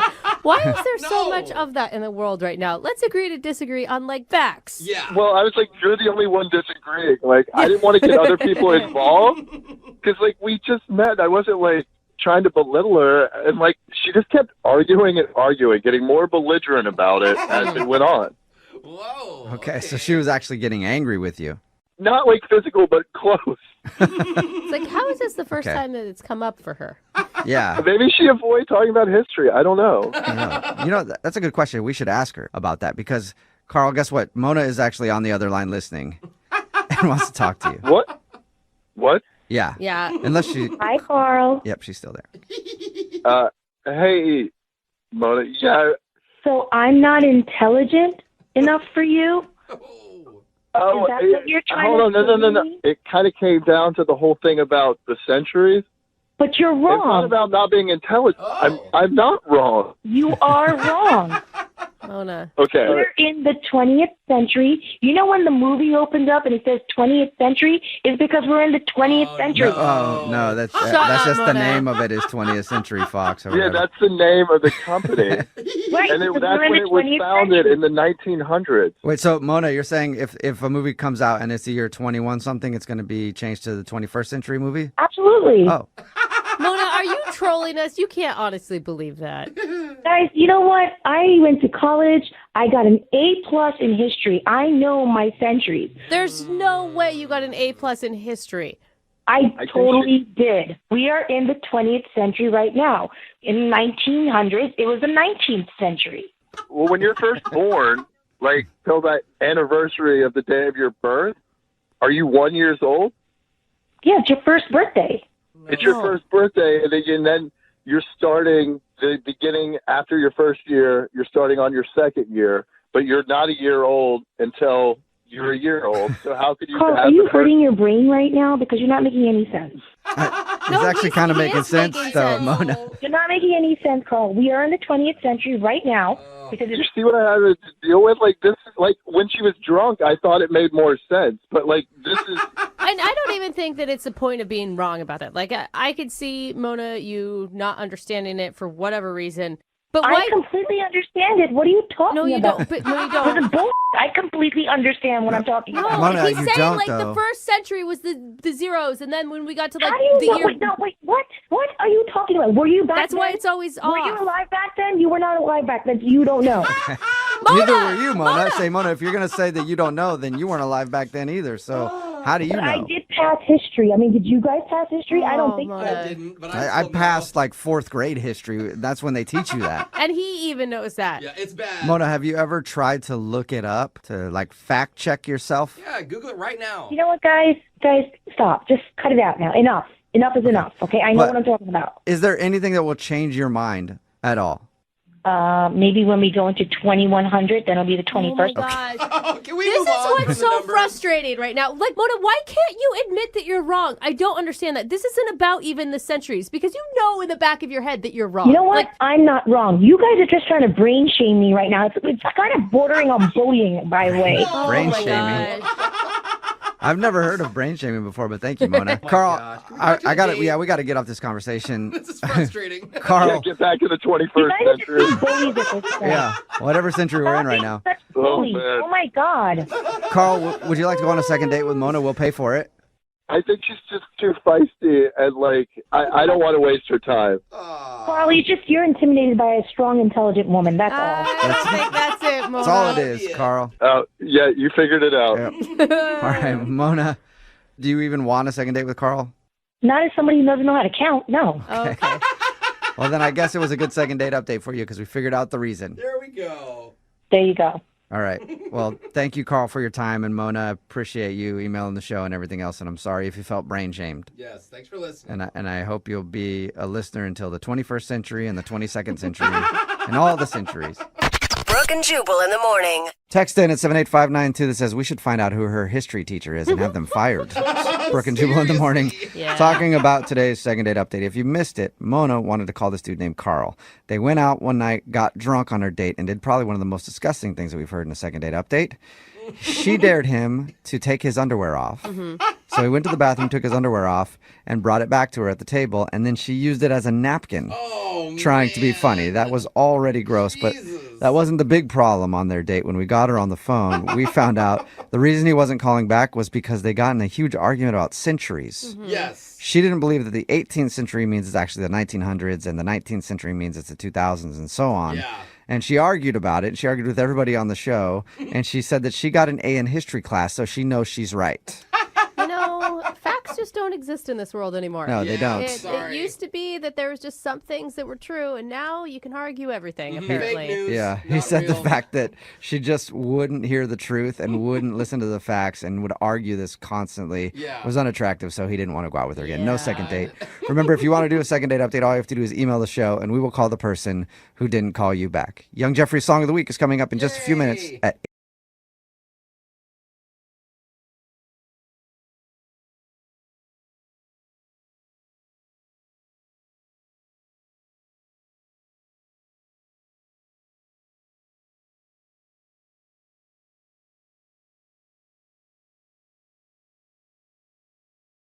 Moving 92.5. Brooke and Jubal's second date update. Now gather round, boys and girls. It's time for your second date update. And today we have quite a doozy of a story. Young couple went out and had a date on the farm. But now, unfortunately, she's not getting a call back. Where did her beau skedaddle to? Well, you'll find out right now in a brand new second date update. Man, those skedaddling bows, I hate that. Marissa is on the phone to do a second date update today, and that's what her email said. She said she had her first date on a farm. I'm interested to find out how that went. Marissa, what's up? How are you? I'm doing good. How are you guys? Good. Or should I say howdy? Yeehaw. Oh, I like that. Whatever you need me to do to make you feel comfortable. Thank you for doing the second date update today. So what's the name of the guy that you want to call? Keith is his name. How did you end up going to a farm? Your email wasn't really clear on that. It just said that you guys spent your date at a farm. Right. So, backstory, I actually work on a farm. Oh, cool. What do you do? I'm a farmhand, just whatever we need to do, planting, weeding, working with the goats, feeding them, all that. Yeah. Wow. So that's what a farmhand does. Yeah. I had no idea. Interesting. Learned something new. Yeah, we're more or less a jack of all trades. Okay. Cool. I mean, I assume you took him to the farm that you work on. Yes. How did you meet him? So I was visiting the city. I was visiting one of my really good friends from school. We just got together and were hanging out at a bar, and she had a bunch of friends coming down, and he was one of those friends. All right, so this guy came along in the group of friends that you were hanging out with. How'd you eventually decide to go on a date? So when he initially walked in and met him, I thought he was cute. So we started talking, and we talked a lot throughout the night. And one of the topics that came up was what I do, which is working on a farm. He was really surprised when I first told him that. And he just kept coming back to it throughout the night, like asking me questions about what I do and how I got into it and just all these different things. Well, I could see that. It's a pretty interesting job. I've never met a farmhand. Really? Never. Wow.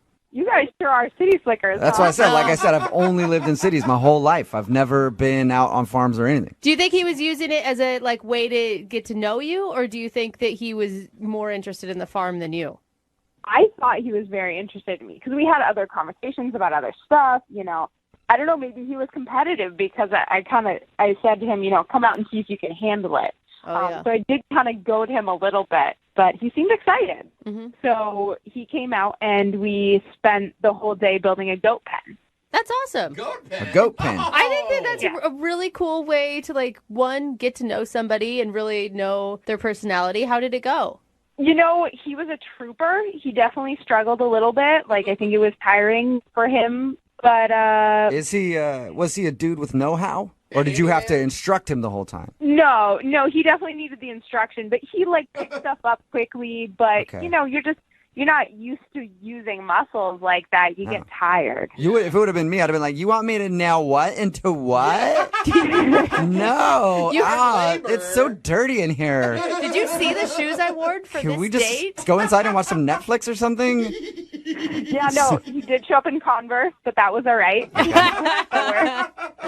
So, I mean, you think he had a positive experience and he wasn't emasculated by having to listen to a lady tell him what to do on a farm, right?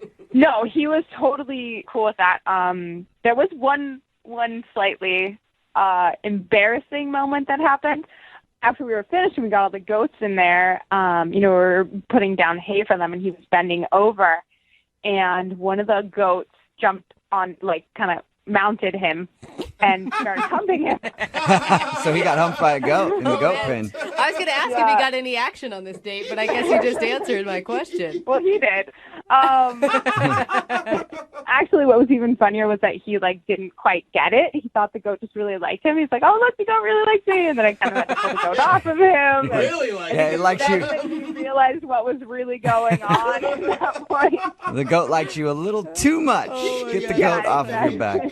So how did everything end with him? It was an awesome night. So we, had a bonfire outside, drank whiskey, hung out. He was a gentleman. He wanted to stay the night, but he slept on the couch in the living room. Uh-huh. Wow. It's easier to sneak out and get back to that goat pen. That's why. Oh, God, I didn't even think of that. Yeah. No wonder he's not calling you back. Was he? Oh, wow. Did you guys hang out in the morning too? So here's the thing. He was actually gone in the morning when I got up, but there was a note on my fridge that said, "Thanks for everything. I had a blast." Like, if you left a note, that's still a good sign, right? That's what I thought. So I texted him a handful of times, gave him a call, have not heard back. God, it sounds like such a fun day, too, and like a romantic end to the whole thing. Did you guys ever kiss when you were around the bonfire? Yeah, we did. We made out a little bit. It was really nice. That's the romantic. I was like, what romantic end? He got humped by a goat and fell asleep on a couch. Doesn't sound that romantic. Okay, the kiss, I guess, could be put it that way. considered. All right, well, we'll play a song, come back, call him, and get your second date update, okay? Okay. All right, hold on. Moving 92.5. Brooke and Jubal in the mornings. Second date update. All right, welcome back You're so dumb. to today's second date update. It's so dumb, and I actually love it. If you missed the first part of today's second date update, Marissa is on the phone, and she works at a farm, and that's why there was a little goat sound to start off the second part of today's second date update. And she met a guy named Keith actually in the city when she was out with some friends, and he was very impressed that she worked at a farm, so she invited him out the next weekend to come check things out on the farm. They spent the whole day together. They built a goat pen. Yeah. And It's good, Jubal. thank you.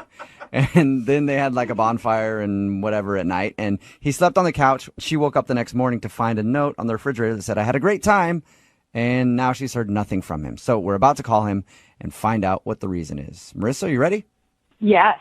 All right. Well, here we go. I'll dial this phone number right now, okay? Okay. Okay, here we go.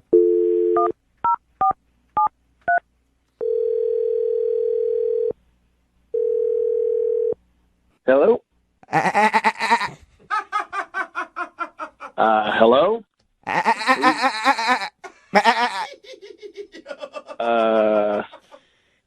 Okay, I think you may have the wrong number. No, Keith. Hey, is this Keith? What? Yes. Keith, how are you? This is Jubal from Brooke and Jubal in the Morning. What?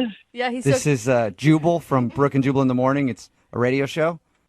A radio show? Yeah, that wasn't a goat who called you. That was me making a goat sound. I bet he was Okay. I wanted to ask you a few questions about a mutual friend that we have. My mutual friend? Yeah. I don't think I have any friends in radio. No, she's not in radio. Her name is Marissa, and you sort of went on a date with her. You want to... What now? I wanted to see if you could tell us a little bit about your date with Marissa, because she emailed us and says that since you guys spent an afternoon hanging out at her farm, she hasn't heard from you, and she really thought you guys had a good connection and wanted to go out again. She said all that, did she? Yeah, she did. It's a lot of groanings. It's a segment we do on our show called the Second Date Update. If you go out on a date with somebody and they don't call you back, they email us so that we can call you and find out why. So A second date? There has not been a second date. No, I know. Yeah. I know. That's what the segment is called. She's basically asking why there won't be a second date. Oh. Did she do something wrong? I don't know. It was okay for a while. It was okay at first as far as dates go. But let's just say it got weird at a certain point. And was it after you were humped by a goat? She told you about that part too, huh? Yeah, she told us all about it. That was one of the highlights, really. I loved it. No, honestly, that wasn't it. That was actually, that was a surprise. But it ended up being, like a funny moment, When she described the date, it sounded so fun. There was a bonfire at the end. You guys made out a little bit. Yeah, I mean, You on don't paper, agree, do you? on paper, it sounds great, and honestly, a lot of it was really cool. I was really interested in her whole like charm deal, and getting to swing a hammer and stuff. Do that kind of like old school stuff was super fun. It was great. There was a certain point it got weird. Just all in all, she's real cool. It's just I don't think I'm ready for everything about what she's got going on out there. So You don't think you're ready for farm life? Like, when did it get weird? there was just a moment that happened that has been really impossible to get out of my mind. You have to share. It's killing me. Oh, it's not killing you. What does that mean? It's killing you. Oh, okay. Listen, I'm going to tell you, but I'm not crazy about telling the story. Basically, came out there. We started pretty quick building this goat pen, which honestly was really fun. It was very like Little House on the Prairie kind of deal. We're like, picking up fence rails and super fun. Okay. After a while, Marissa asked me, are you getting hungry? And I'm like, yeah, I'm really working up an appetite. This is great. She's like, cool, I'll go get some food. And she walks straight over to the chicken coop, and I hear like, a little commotion in the chicken coop. She comes walking out. She's got a chicken, and she's like, sort of walking towards the house, and I'm just watching her go, as you do when there's a girl. She's walking away. Yeah, you always watch, for sure. And as she's walking away, casual as anything, she just crack snaps the neck of the chicken. Oh my God! Wait, why? So you watched her murder a chicken?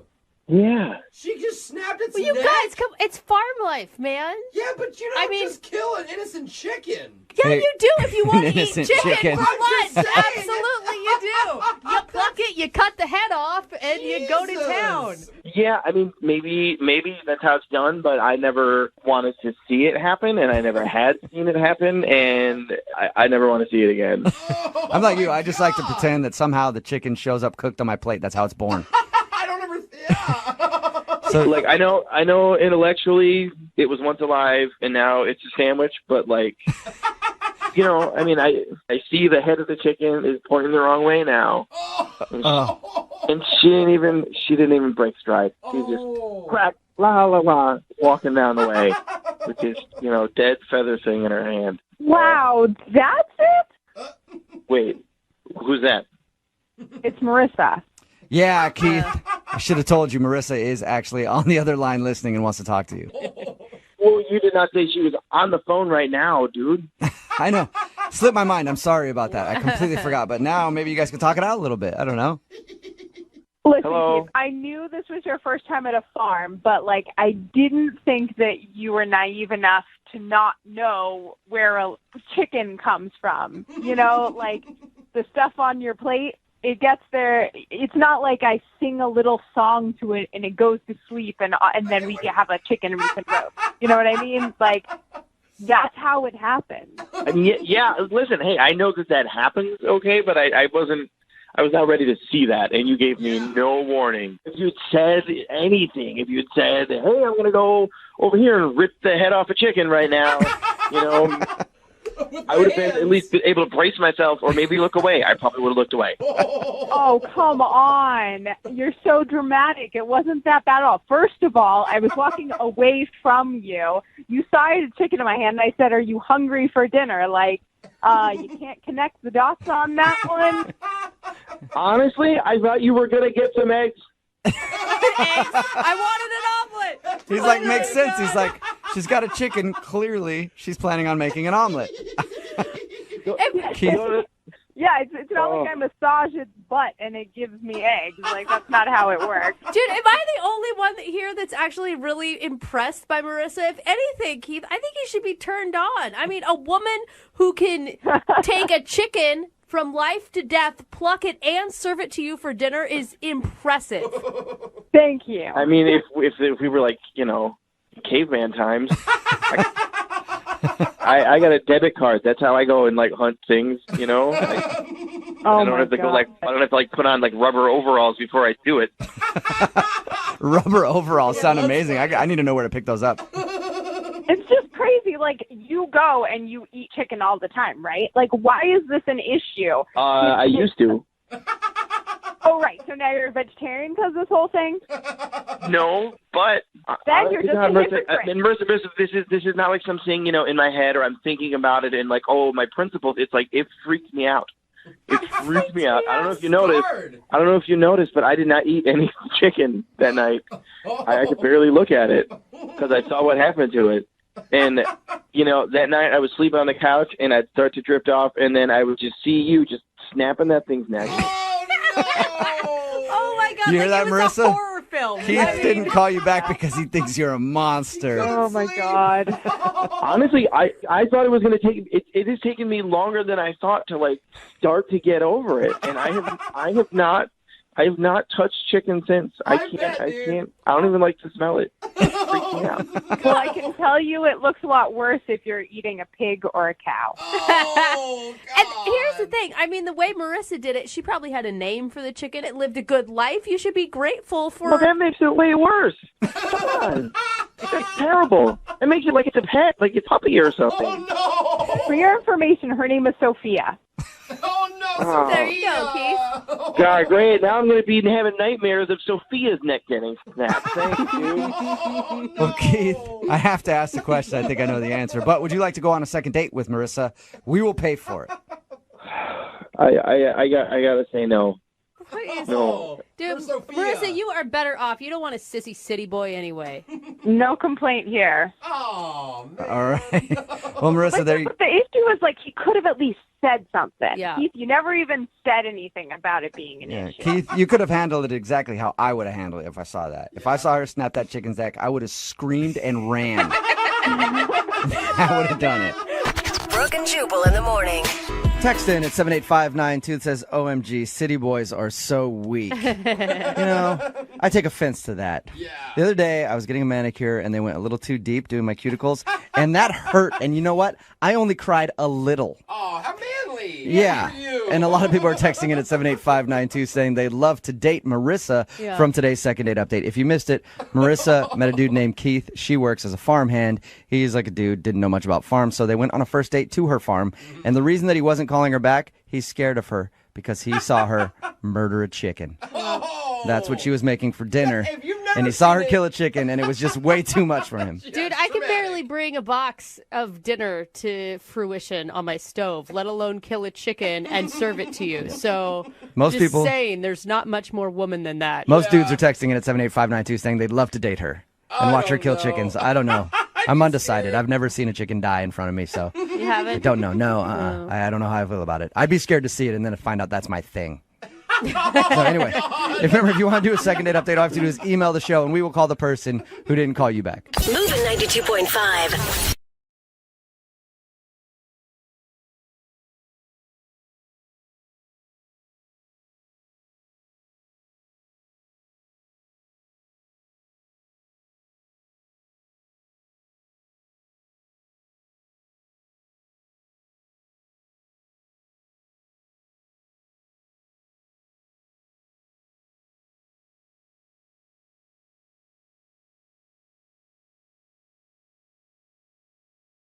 Moving 92.5. Brooke and Jubal's second date update. The guy on the phone for a second date update today thinks he's not getting a call back because of what he chose to eat for dinner. What? And let me tell you, when you guys hear what he ate for dinner, you're going to agree because it's crazy. What are you talking I can't about? believe that he would actually do this on a date. It's nuts. Out of control, I think, oh my gosh. actually. I think it's going to blow my mind here in a second. His name is Kyle. Kyle, how are you? I'm doing all right. I don't think what I ate on the date was that crazy. Hey. But Before we get into your crazy dinner choice, I first want to know how you met the girl that you went out with. so I met this girl named Lena at the local bar that I go to. And Okay. I was sitting down at the end of the bar, and there was this table. There were like three girls there. And I was actually kind of trying to make eyes at one of Lena's friends. But as I walked over, like Lena thought that I had been making eyes at her. And she was really cute. But when I walked up to the table, she looked at me and goes, "Go ahead, give me your cheesy pickup line." Are you Oh, really? serious? I mean, were you excited about that, or were you like awkward? How do I let her know that I'm actually trying to hit on her friend? I actually really kind of liked that she just immediately kind of punched me in the nose. Like, I like people that kind of challenges and doesn't just, that tells you there's something special about them. That should have been your cheesy pickup line. You should have been like, actually, I was wondering if your friend is single. So you walked over there to talk to one of her friends, and she talked to you first, and then you were, I mean, I guess not stuck talking to her because you seem like you like her enough to do a second date update, but you just had to switch your game up and start talking to her. I just had to switch it up just a little bit. And, my pickup line was, huh? I mean, that was my response. So, yeah, really smooth. Did you guys end up going out, or did you just hang out that night? We had one drink together, and she was just really cool. I had to go. I was meeting my parents for dinner, and so I gave her my number, and she actually called me. Okay. Wow. I like this girl. She's really forward. Yeah, it's awesome. awesome. She was really cool, and I mean, dinner was awesome. I picked her up for dinner, took her out, nice restaurant. I wanted to, impress her. I really, thought there could potentially be something there.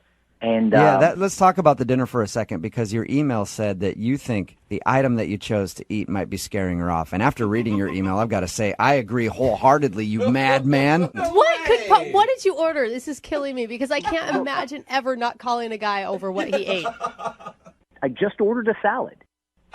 That's what I'm talking about. But wait, like a dinner salad or like a side salad or like a meal salad? It doesn't matter. There's a big difference. It doesn't really matter. The point is, Kyle, why do you think ordering a salad is not getting you a call back? Well, I mean, some girls that I've been on dates with have seemed offended that at dinner I only ordered like a small salad. Really? I mean, I tell them they can eat whatever they want, but I'm only going to order a small salad.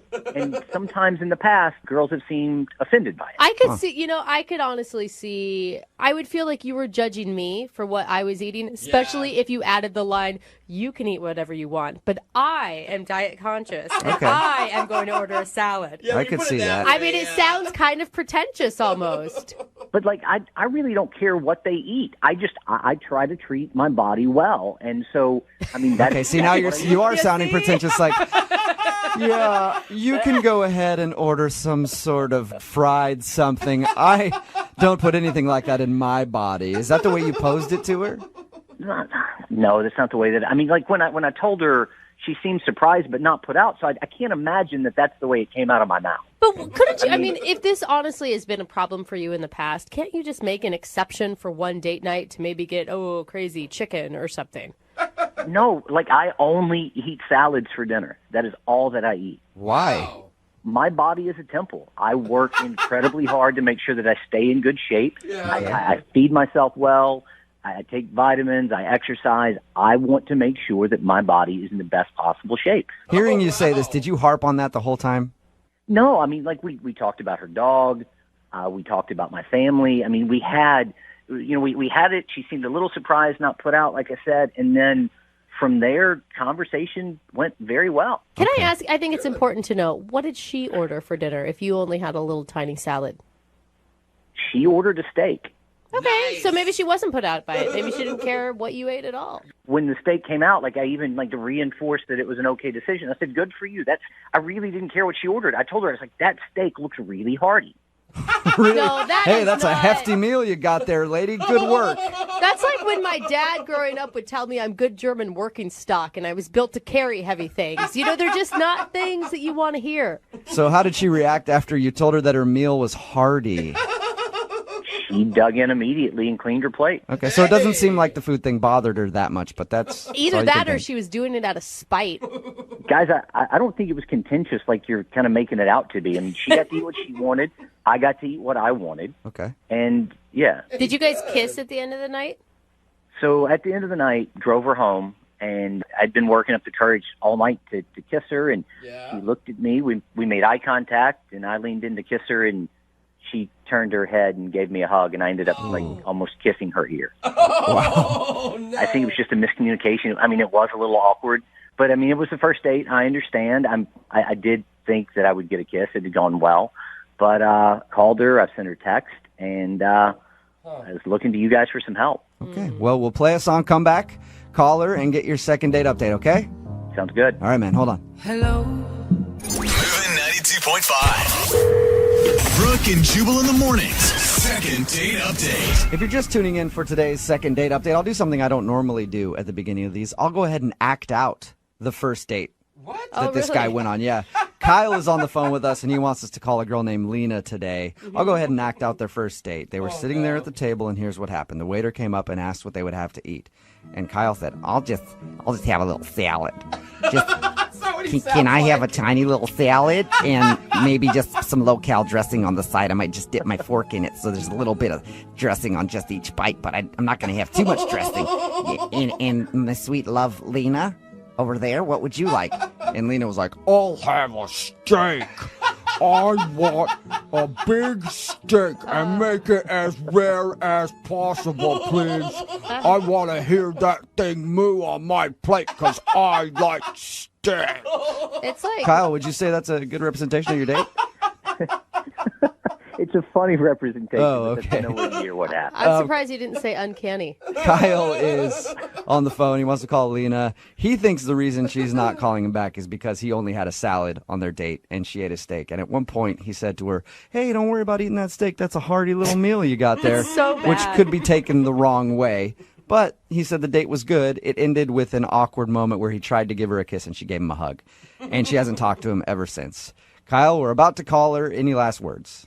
I would just like the chance to explain it and see if she'd be willing to go out on another date. Maybe I could take her out. I mean, I could have tea. She could have coffee or whatever she wants. I'll have a coffee and a steak. I'm a hard-eating lady. I feel like you should just skip any food dates from now on. Like, go for a hike or something. I hope when she picks up, that's literally what she sounds like. Hello? This is Lena. All right, I'm going to dial her phone number right now. Here we go, Kyle. You guys are really funny. Yeah, all right. Here we go, man.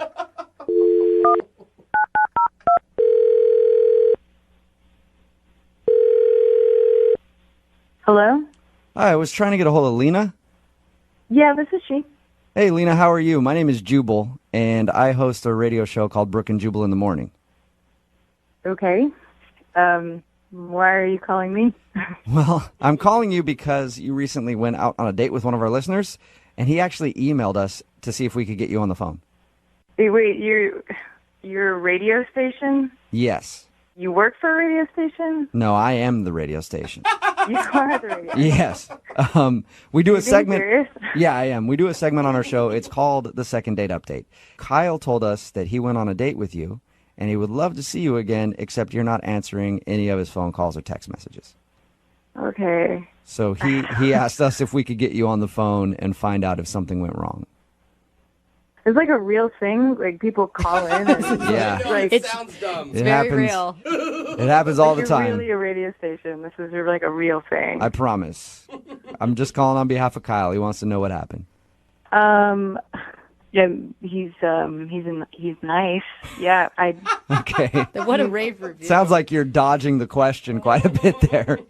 I don't know what you want me to say. I don't know. What did he tell you? He told us that he met you at a bar and you guys went out for dinner. He said that he thinks you're not calling him back because he only ate a salad on your date. I thought that was stupid, but... Oh, that's really endearing, actually. Was he condescending to you about, like, you eating your steak, your hearty choice? He told you I ordered a steak? Yeah. Yeah, he did. This was really detailed. This was kind of intimate. Were you guys like... Well, we on the talked to date him. with us? We talked to him for a We had while, secret cameras set up. and he said he thinks the reason you're not calling him back is because he ordered a salad and you ate a steak, and you might have thought that that was kind of weird and judgy of him. I had high hopes for this one. You know, we met at the bar, and he was a perfect gentleman and seemed really sweet, and we got along great. He seemed totally normal. He seemed, which means he wasn't totally normal. Yeah, it's always the ones that seem normal that are the weirdos. I don't know if that's... So what did he do that was so weird? He just did something, like, throughout the whole night, actually, that was just totally grossed me out, to be honest. He did something that was nasty? Yeah, it was nasty, like, beyond gross. It totally disgusted me. What was he doing? This happened, like, 3 or 4 times, but throughout dinner, the whole evening, he would just casually, it gives me chills thinking about it. He would just like casually take out his car keys and dig around in his ear and pull out like a wad of earwax. Shut up! Did you just say what I think you said? That is so gross. He did that like 3 or 4 times, and I'm just sitting across from him like he didn't even flinch, like not even like batted an eye that was unusual. It Was he just so weird? talking to you the whole time while he's cleaning out his ears? Yeah. Like casual, like just like continuing conversation, like nothing was wrong or weird or strange about the fact that he was like rooting around in his ear for like some magical nug of earwax. It was How did you not say anything to him? I mean, like I could see like maybe 1 or 2 times and you're shocked, but by the 3rd time, that is so gross. I think I was just dumbfounded, and like the kicker, the whole thing, like the last time he did it, he actually sniffed the key before he put it back in his pocket. Oh, man. That was it for me. That was the end. How'd you even finish your meal? I would have been grossed out and not have been able to eat anything. I think I just kept looking at the ground and at the table, just hoping that it would go away. But when I looked up, he's still doing it. He's still digging around in there. Oh, my God. Is that why you totally dodged his kiss at the end? Oh, he told you that, too. Oh, my God. Yeah, he did. Jeez, man. Do we have any privacy? Yeah, I mean, at that point, I was like, all right, let's just get through this. I'm like... my thought, I just kept thinking, like, if that's what you do on a date during dinner, like, what else do you do in private? Or, like, what else do you do in general? Like, I don't know. My mind just kind of kept revolving around, like, other gross things you could be doing. That is disgusting. I'm so sorry you grossed had to out see that. Oh, I'm grossed out Yeah, listening me too. Hey, Lena, I'm not actually sure if he can hear because it sounds like he's got a lot of wax in his ears, but Kyle is actually on the other line listening to this conversation. The what? Yeah. So, wait, let me get this straight. Your complaint, your big problem with the date is that I was cleaning wax out of my ears? Oh, so gross. It's not that you were just cleaning earwax out of your ear. It's that you were doing it with a key at the dinner table while we were having dinner, like repeatedly. First off, I didn't realize that I was doing it, but there's nothing disgusting about freeing your body of toxins. There's nothing weird about making sure that you don't have wax build up in your ears. I'm always dealing with that. I'm always working to get the toxins out of my body. I'm trying to keep myself healthy. And earwax is unhealthy for you. It's a toxin. And, normally I try to, get my ears rinsed out on a regular basis. But that day I was busy. I was running late. And I didn't realize it was that noticeable. I don't even, I don't know what to say. It was so gross and it was so noticeable. Like, I'm surprised that I made it through dinner. It's a bad habit, but I'm sure you have bad habits, and I don't judge you because you ate with your mouth open. Excuse me? I was not eating with my mouth open. I wasn't raised in a barn like you that, believes that you can just pick your earwax out of the dinner table. Like, that is so different from you, like, scraping stuff out of your body and putting it on display at dinner. That is disgusting. Look, I'm taking toxins out of my body. I had to sit there at dinner and watch you fill your body full of poison. Watch you eat that steak. God, you know how long a steak stays in your intestinal tract? It does stay for a long time. Oh, my God. My gosh. Hey, What Kyle, is your there's problem, a big Kyle? difference between pulling out your keys and rooting around in your ear. And then also she said you were smelling it. You don't remember doing that, or do you remember doing that? I don't remember doing that. Sometimes I do smell the wax to make sure it just smells healthy and not incredibly toxic. It smells healthy. It smells like wax. Kyle, what are you talking about? How are you just like really embarrassed right now, and this is some weird defense thing that you're doing? Because... No, I'm not embarrassed by it. Okay, I didn't realize I was doing it there at the table, but it's something, I'm incredibly health conscious. It's something that I do. I have bad habits. You have bad, we all have bad habits. At least she's finding out on the first date. No. I don't know what kind of other bad habits you have, but that is a total reason to not go on a second date with someone. Like, that is the epitome of why I would not go on a date with someone. Especially if you think it's like a healthy choice. Like, that's kind of horrifying. Like, what else do you do? Do you like pick your nose to clear your toxins out? Smell that too, or like taste that? No, obviously you don't take care of yourself. You don't take care of yourself. I don't taking around and getting your wax out is taking care of yourself and eating a salad whatever. I keep my body clean. I keep my body free of toxins, and I will not apologize for that. Man, well, you're going to keep your life free of women after this. Like, no, like that. Well, That's a good point. I think this is a good time to ask, Lena. Whoa, dude. Would you like to go out with Kyle again on a second date? It sounds like you two have hit it off and have some common ground here. Oh, yeah. Oh, sure. Yeah, hell no. I will pay. Absolutely If you guys go out on a second date, I will go with you, and I will clean his ear out the whole time, so he doesn't have to do not. it. I don't know if I can You couldn't watch You that. couldn't pay me to go on a second date with her at this point. Oh wow! Man. All right. Well, Kyle, at least you know why she wasn't calling you back now. Yeah, and thank you guys so much for saving me from this nightmare. I'm thrilled that I won't be going on a second date with Lena. Yeah, there's a lot of other ladies out there who love earwax, dude. Don't worry about it. Brooke and Jubal in the morning.